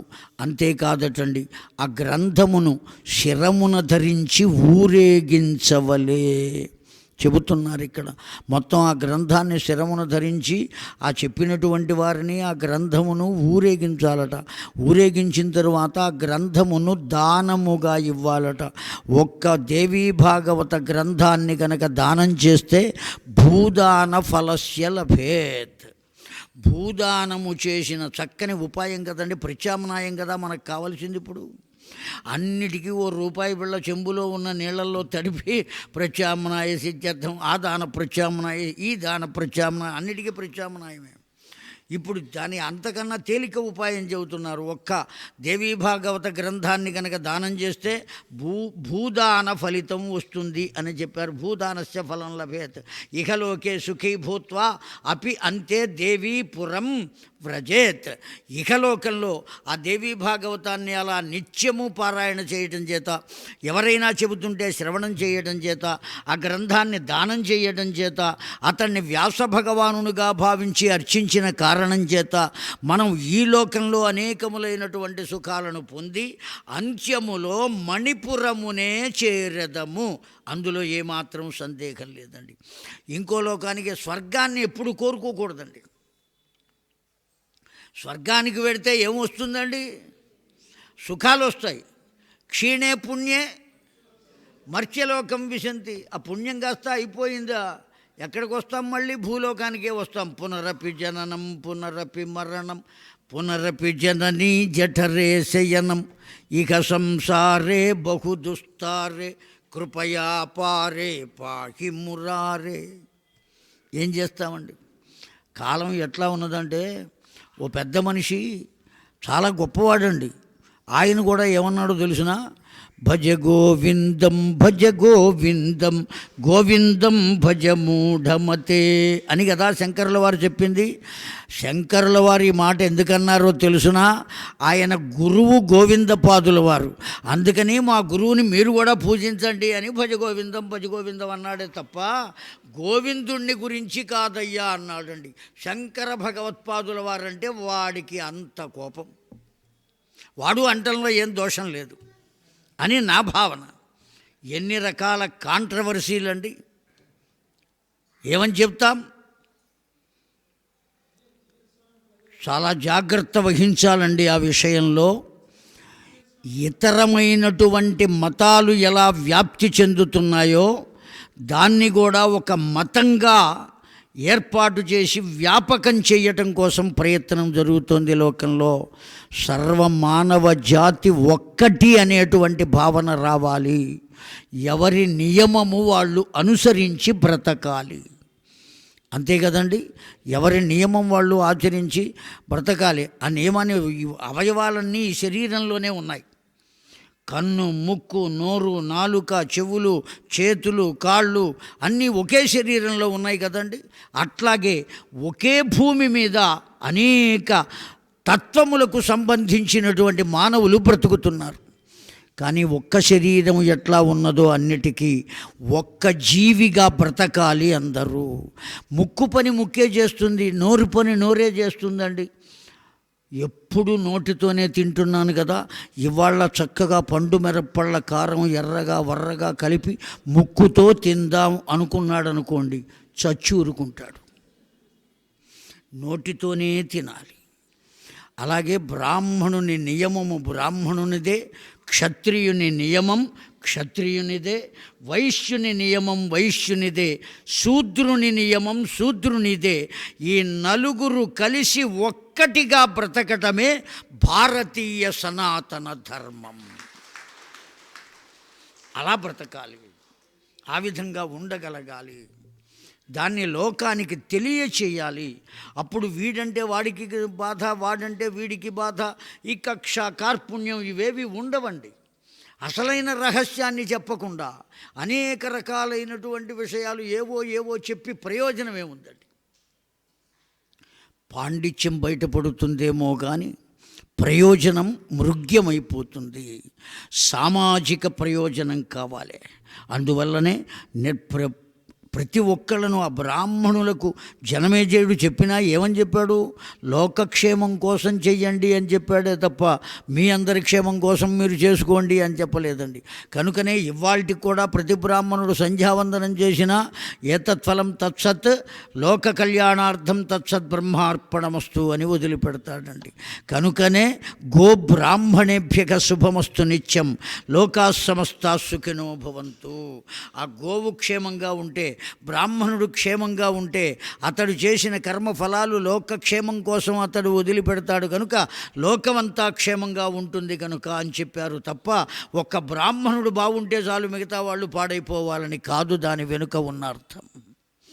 వ్యతిరేక భావాలు కాదండి తీసుకోవలసింది, ఆమ్నాయ భావాలు కావాలి, సమామ్నాయ భావాలు కావాలి, వేదయుక్తమైనటువంటివి ఉండాలి. దాన్ని గురించి ఆలోచించాలి. కనుక పెద్దలారా, ఇంత దివ్యమైనటువంటి స్థితిలో చెప్పారు. అపుత్రో లభతే పుత్రాన్ ధనార్థీ ధనమాప్నుయాత్, విద్యార్థీ పునాప్నుయాత్ విద్యాం కీర్తిమండిత భూతల, వంధ్యావా కాకవంధ్యావా మృతవంధ్యావా చ యా అంగనా శ్రవణాదస్య తద్దోషాన్నివర్తతే న సంశయ యద్గేహే పుస్తకం చైతత్ పూజితం యది తిష్టతి. గొడ్రాలు అయినప్పటికీ కూడా సంకల్పం చేసుకుని దేవీ భాగవతం చదివితే సంతానాన్ని పొంది తీరుతుంది. కాకవంధ్య అన్నారండి. ప్రయత్నం చేత వంధ్యాత్వం పొందిన ఆ అమ్మవారు కరుణించిందా సంతానం కలుగుతుంది. కనుక ఎటువంటి వారు కూడా ఫలితాన్ని ఏ కోరికనైనా పొందవచ్చయ్యా. ఏమండి, నేక్షంతే తత్ర వేతాళ తాడిత నీరాక్షసాహసాదయ జ్వరితంతు నరం స్పృష్ట్వా పఠేత్ ఏతత్సమాహితః. అత్యంతమైనటువంటి ప్రమాదకరమైనటువంటి వ్యాధి శరీరానికి సోకినా ఆ శరీరం మీద చెయ్యి ఉంచి దేవీ భాగవత పారాయణ చేస్తే ఆ వ్యాధి మొత్తం నశించిపోతుందటండి. మనకు నమ్మకం లేక చెయ్యటం లేదు, హాస్పిటల్కి వెడుతున్నాము, కానీ నమ్మి ఆ పని చేస్తే అవునండి ఎంత దివ్యమైనటువంటి స్థితి. కనుక దివ్యాత్మస్వరూప చాధ్యాయం సరోజ నరోహో జ్ఞానవాన్ భవేత్. ఎంత అజ్ఞాని కూడా తనకు అర్థం తెలిసినా తెలియకపోయినా కేవలం ఆ దేవీ భాగవతాన్ని పారాయణ కనుక చేసినట్లయితే వాడు గొప్ప జ్ఞాని అవుతాడటండి. మాటలు రానివాడికే మాటలు వచ్చినాయి కదండి. మన దేవీ భాగవతంలోనే ప్రారంభంలో చెప్పుకున్నాం. అనేటువంటి అక్షరాన్ని అనటం చేత అతడు సత్యవ్రతుడు ఎంత గొప్ప పండితుడయ్యాడండి. ఉత్తథ్యుడు అనే పేరు కలిగినటువంటి వాడు. కనుక అంత దివ్యమైనదయ్యా. ఏమండి, శకునాంశ్చైవ వీక్షితే కార్యేషు చైవహి తత్ప్రకార పురస్తాత్తు కథితోస్తి మయా మునే. వ్యాసభగవానుడు ఎంత గొప్ప మాట చెప్పాడు. ఒకవేళ మీరు ఎక్కడైనా బయలుదేరారనుకోండి, చాలా ప్రమాదకరమైనటువంటి విషయాలు ఉంటాయి కొన్ని. అగ్రహారంలో ఎవరుంటారండి? మొత్తం అంతా బ్రాహ్మణులే ఉంటారు. కాస్త బయటకు వచ్చామా ఇంకో బ్రాహ్మణుడు వస్తూ ఉంటాడు. చిచి, ఒంటి బ్రాహ్మణుడు ఎదురొచ్చాడంటే ఆ బ్రాహ్మణ వాడలో బ్రాహ్మణులు కాక ఇంకెవరు వస్తారండి? ఎట్లా వస్తారండి? వీడు బయటికి వెళ్ళక్కర్లేదా, వెళ్ళకూడదా అంటే కేవలం అలా బయటికి వచ్చేటప్పుడు శ్రీమాత్రే నమః అనలేదా? పోనీ దేవీ భాగవతం అంటూ బయటికి రారా. ఎవరు నీకు ఎదురొచ్చినా నీ పని సక్రమంగా జరుగుతుంది అని చెప్పారండి. వ్యాస భగవానుడే చెప్పాడు ఈ మాట. అమ్మవారిని తలుచుకో. వాళ్ళు ఎదురొచ్చారని వాళ్ళని తిట్టక్కర్లా, బుద్ధి ఉండక్కర్లేదా? ఎవరో వస్తారనుకోవచ్చు కదా, ఇంట్లోనే ఎంతసేపు కూర్చుంటారని ఇంట్లో వాళ్ళ పని మీద వాళ్ళు కూడా వెళ్ళాలి కదా. ఎంత విచిత్రం అంటే, పూర్వసువాసిని వీధి మీదకి వచ్చిన పూర్వసువాసినిలా ఎదురొస్తే మళ్ళీ ఈవిడ కూడా తిడుతుంది. ఈవిడ ఆ స్థితిలోనే ఉన్నది. ఏమి ఆశ్చర్యం అండి. కనుక ఆ విధంగా ఉండకూడదు. ఇది ఇంత కేవల పఠితవ్యం తోషార్థం సదాద్విజై. నిరంతరం ఎవరైతే పఠిస్తారో, ఎవరైతే ఆ విషయాలను పరిపూర్ణంగా అందిస్తారో, ఎవరైతే అందుకోవటానికి ఇష్టపడతారో వాళ్లకు అంత్యములో అమ్మ పాదములు లభించును అని చెప్పారండి. అంబ పరమేశ్వరి అఖిలాండేశ్వరి ఆదిపరాశక్తి పాలయ మాం. ఆదిపరాశక్తి పాలయ మాం. శ్రీభువనేశ్వరి రాజరాజేశ్వరి. నేను ఎంత గట్టిగా చెబుతున్నానండి, మనం ఎలుగెత్తి పిలవాలి కదా. ఆశోషయామితి కేశవ కీర్తనం. భగవంతుడు గాత్రం ఎంతవరకు ఇచ్చాడో అంతవరకు ఉపయోగించాలండి. అంబ పరమేశ్వరి అఖిలాండేశ్వరి ఆదిపరాశక్తి పాలయ మాం. శ్రీభువనేశ్వరి రాజరాజేశ్వరి ఆనందరూపిణి పాలయ మాం. పరమానందరూపిణి పాలయ మాం. ఆనందరూపిణి పాలయ మాం. ఆనందరూపిణి పాలయ మాం. జయ జగదంబ విశ్వపాలిని మాతకూ జై. న మంత్రం నో యంత్రం తదపి చ న జానే స్తుతిమఘో న చాహ్వనం ధ్యానం తదపి చ న జానే స్తుతి కథాక న జానే ముద్రాస్తే తదపి చ న జానే విలపనం పరం జానే మాతః త్వదనుసరణం క్లేశహరణం. విధేరజ్ఞానేన ద్రవిణ విరహేణ లసతయా విధేయా శక్యత్వాత్ తవ చరణయోర్యాచ్యుతిరభూత్ తదేతత్క్షంతవ్యం జననీ సకలోద్ధారిణి శివే. కుపుత్రో జాయేత క్వచిదపి కుమాతా న భవతి. పృథివ్యాం పుత్రాస్తే జనని బహవః సంతి సరళాః పరం తేషాం మధ్యే విరళతరలోకం తవ సుతః మదీయోయం త్యాగః సముచితమిదం న తవ శివే. కుపుత్రో జాయేత క్వచిదపి కుమాతా న భవతి. జగన్మాతరాత్మతః తవ చరణ సేవా న రచితా న వా దత్తం దేవి ద్రవిణమపి భూయాః తవ మయా. తథాపి త్వం స్నేహం మయి నిరుపమం యత్ ప్రకురుషే కుపుత్రో జాయేత క్వచిదపి కుమాతా న భవతి. పరిత్యక్తా దేవా వివిధ విధి సేవా కులతయా మయా పంచాశీతేరధికమపనీతే తు వయసి.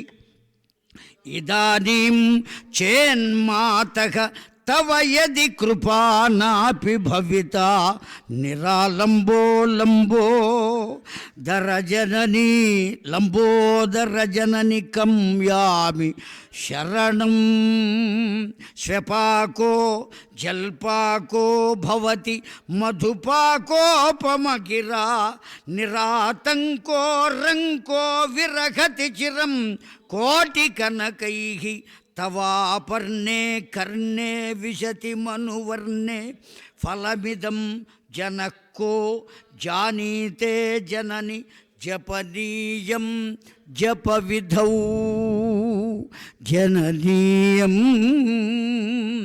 జప విధౌ. చితాభస్మాలేపో గరళమశనం దిక్పటధరో జటాధారీ కంఠే భుజగపతిహారీ పశుపతి కపాలి భూతేషు భజతి జగదీశైక పదవిం భవాని త్వత్పాణిగ్రహణ పరిపాటీ ఫలమిదం. న మోక్షస్యాకాంక్షా భవ విభవ వాంఛాపి చ న మే న విజ్ఞానాపేక్షా శశిముఖి సుఖేచ్ఛాపి న పునః. అతస్త్వాం సంయాచే జనని జననం యాతు మమ వై మృడాని రుద్రాణి శివ శివ భవానీతి జపతః. నరాధితాశి విధినా వివిధోపచారైః కిం వృక్షచింతనపరైః న కృతం వచోభిః. శ్యామే త్వమేవ యది కించన మయ్యనాథేధేత్సే కృపాం ఉచితమంబ పరం తవైవ. అపత్సుమగ్నక స్మరణం త్వదీయం కరోమి దుర్గే కరుణార్ణవేసి నైతచ్చటత్వం మమ భావయేథా క్షుధాతృషార్త భర్తా జననీం స్మరంతి జగదంబ విచిత్రమత్ర కిం పరిపూర్ణా కరుణాస్తి చేత్ మయి అపరాధ పరంపరావృతం నహి మాతా సముపేక్షతే సుతం మత్సమః పాతకీ నాస్తి పాపగ్ని త్వత్సమాన్నగి ఏవం జ్ఞాత్వా మహాదేవి యథా యోగ్యం తథా కురు యథా యోగ్యం తథా కురు యథా యోగ్యం తథా కురు. జయ దుర్గే జయ దుర్గే జయ జయ దుర్గే జయ దుర్గే.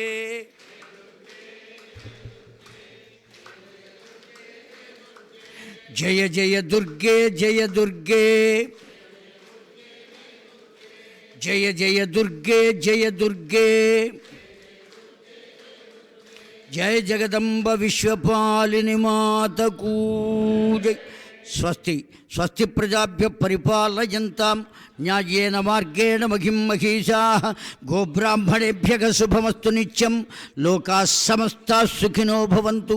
కాలే వర్షతు పర్జన్యః పృథివీ సస్యశాలినీ.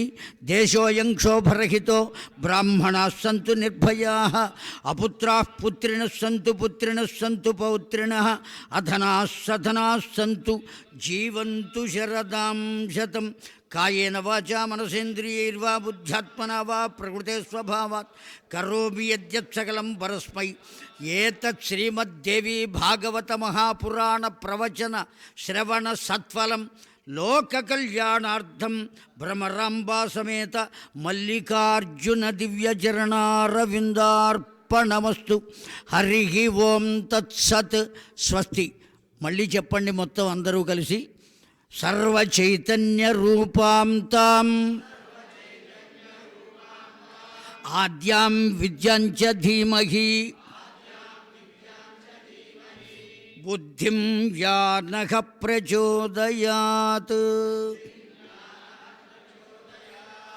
సర్వం శ్రీ దేవీ దివ్యచరణారవిందార్పణమస్తు. దివ్యాత్మస్వరూపులారా, తల్లులారా, తండ్రులారా, చాలా దివ్యమైనటువంటి భాగ్యం నాకు కలగజేసినటువంటి పెద్దలందరికీ కూడా ఆ భగవానుడు నిరంతరము వెంట ఉండి, ఆ అమ్మవారు భ్రమరాంబ మల్లికార్జునుడు, ఆ తల్లి యొక్క అనంతమైనటువంటి నామములతో దివ్యమైన పరబ్రహ్మ శక్తి ఆయురారోగ్య భోగ భాగ్యములు సర్వము ఇచ్చి అష్టైశ్వర్యములు కల్పించి నిరంతరము కాపాడుగాక అని కోరుకుంటూ ఏర్పాటు చేసినటువంటి వారికి అందరికీ కూడా శతథ సహస్రథ కృతజ్ఞతలు తెలియచేస్తూ, కేవలం చెప్పించడమే కాకుండా అనేక మంది పెద్దలను తీసుకుని వచ్చి వాళ్ళతో కూడా సందేశాలు, కేవలం ఆ సందేశం వినేటువంటి మీకు మాత్రమే కాదు, ఇక్కడ కూర్చున్న నాకు కూడా ఎంతమందిలో ఏ విధమైనటువంటి విద్య ఉంటుందో కనుక ఎక్కడెక్కడ ఉన్న వాళ్ళని కూడా ఏరి, వాళ్ళు ఎవరో తెలియకపోయినా ఫోన్ నెంబర్లు తెలుసుకుని వాళ్ళతో మాట్లాడి వాళ్ళని పిలిపించి ఇంత కష్టానికి ఓర్చి ఏమాత్రము ధన విషయంలో కానీ శక్తి విషయంలో కానీ వెనుకాడకుండా శ్రమపడి ఇంత కార్యక్రమాన్ని నిర్వహించినటువంటి ఆ కుటుంబానికి ఆ భగవంతుని దివ్యమైనటువంటి ఆశీస్సులు కలగవలసిందిగా కోరుకుంటున్నాం. కామేశ్వర శాస్త్రి గారు, వాళ్ళ పిల్లలు, వాళ్ళందరూ కూడా అలాగే ఆయన పెట్టిన ఎవ్వరూ లేకపోతే ఎవరికి చెబుతాం, కూర్చుని చక్కగా శ్రద్ధగా విన్నటువంటి మీకందరికీ కూడా ఆ భగవంతుని యొక్క దివ్యమైనటువంటి ఆశీస్సులు కలగవలసిందిగా పరిపరి విధాలుగా ప్రార్థన చేస్తూ స్వస్తి.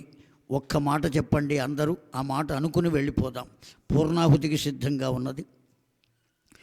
ధర్మస్య జయోస్తు అధర్మస్య నాశోస్తు ప్రాణిషు సద్భావనాస్తు విశ్వస్య కళ్యాణమస్తు గవాం సంరక్షణమస్తు.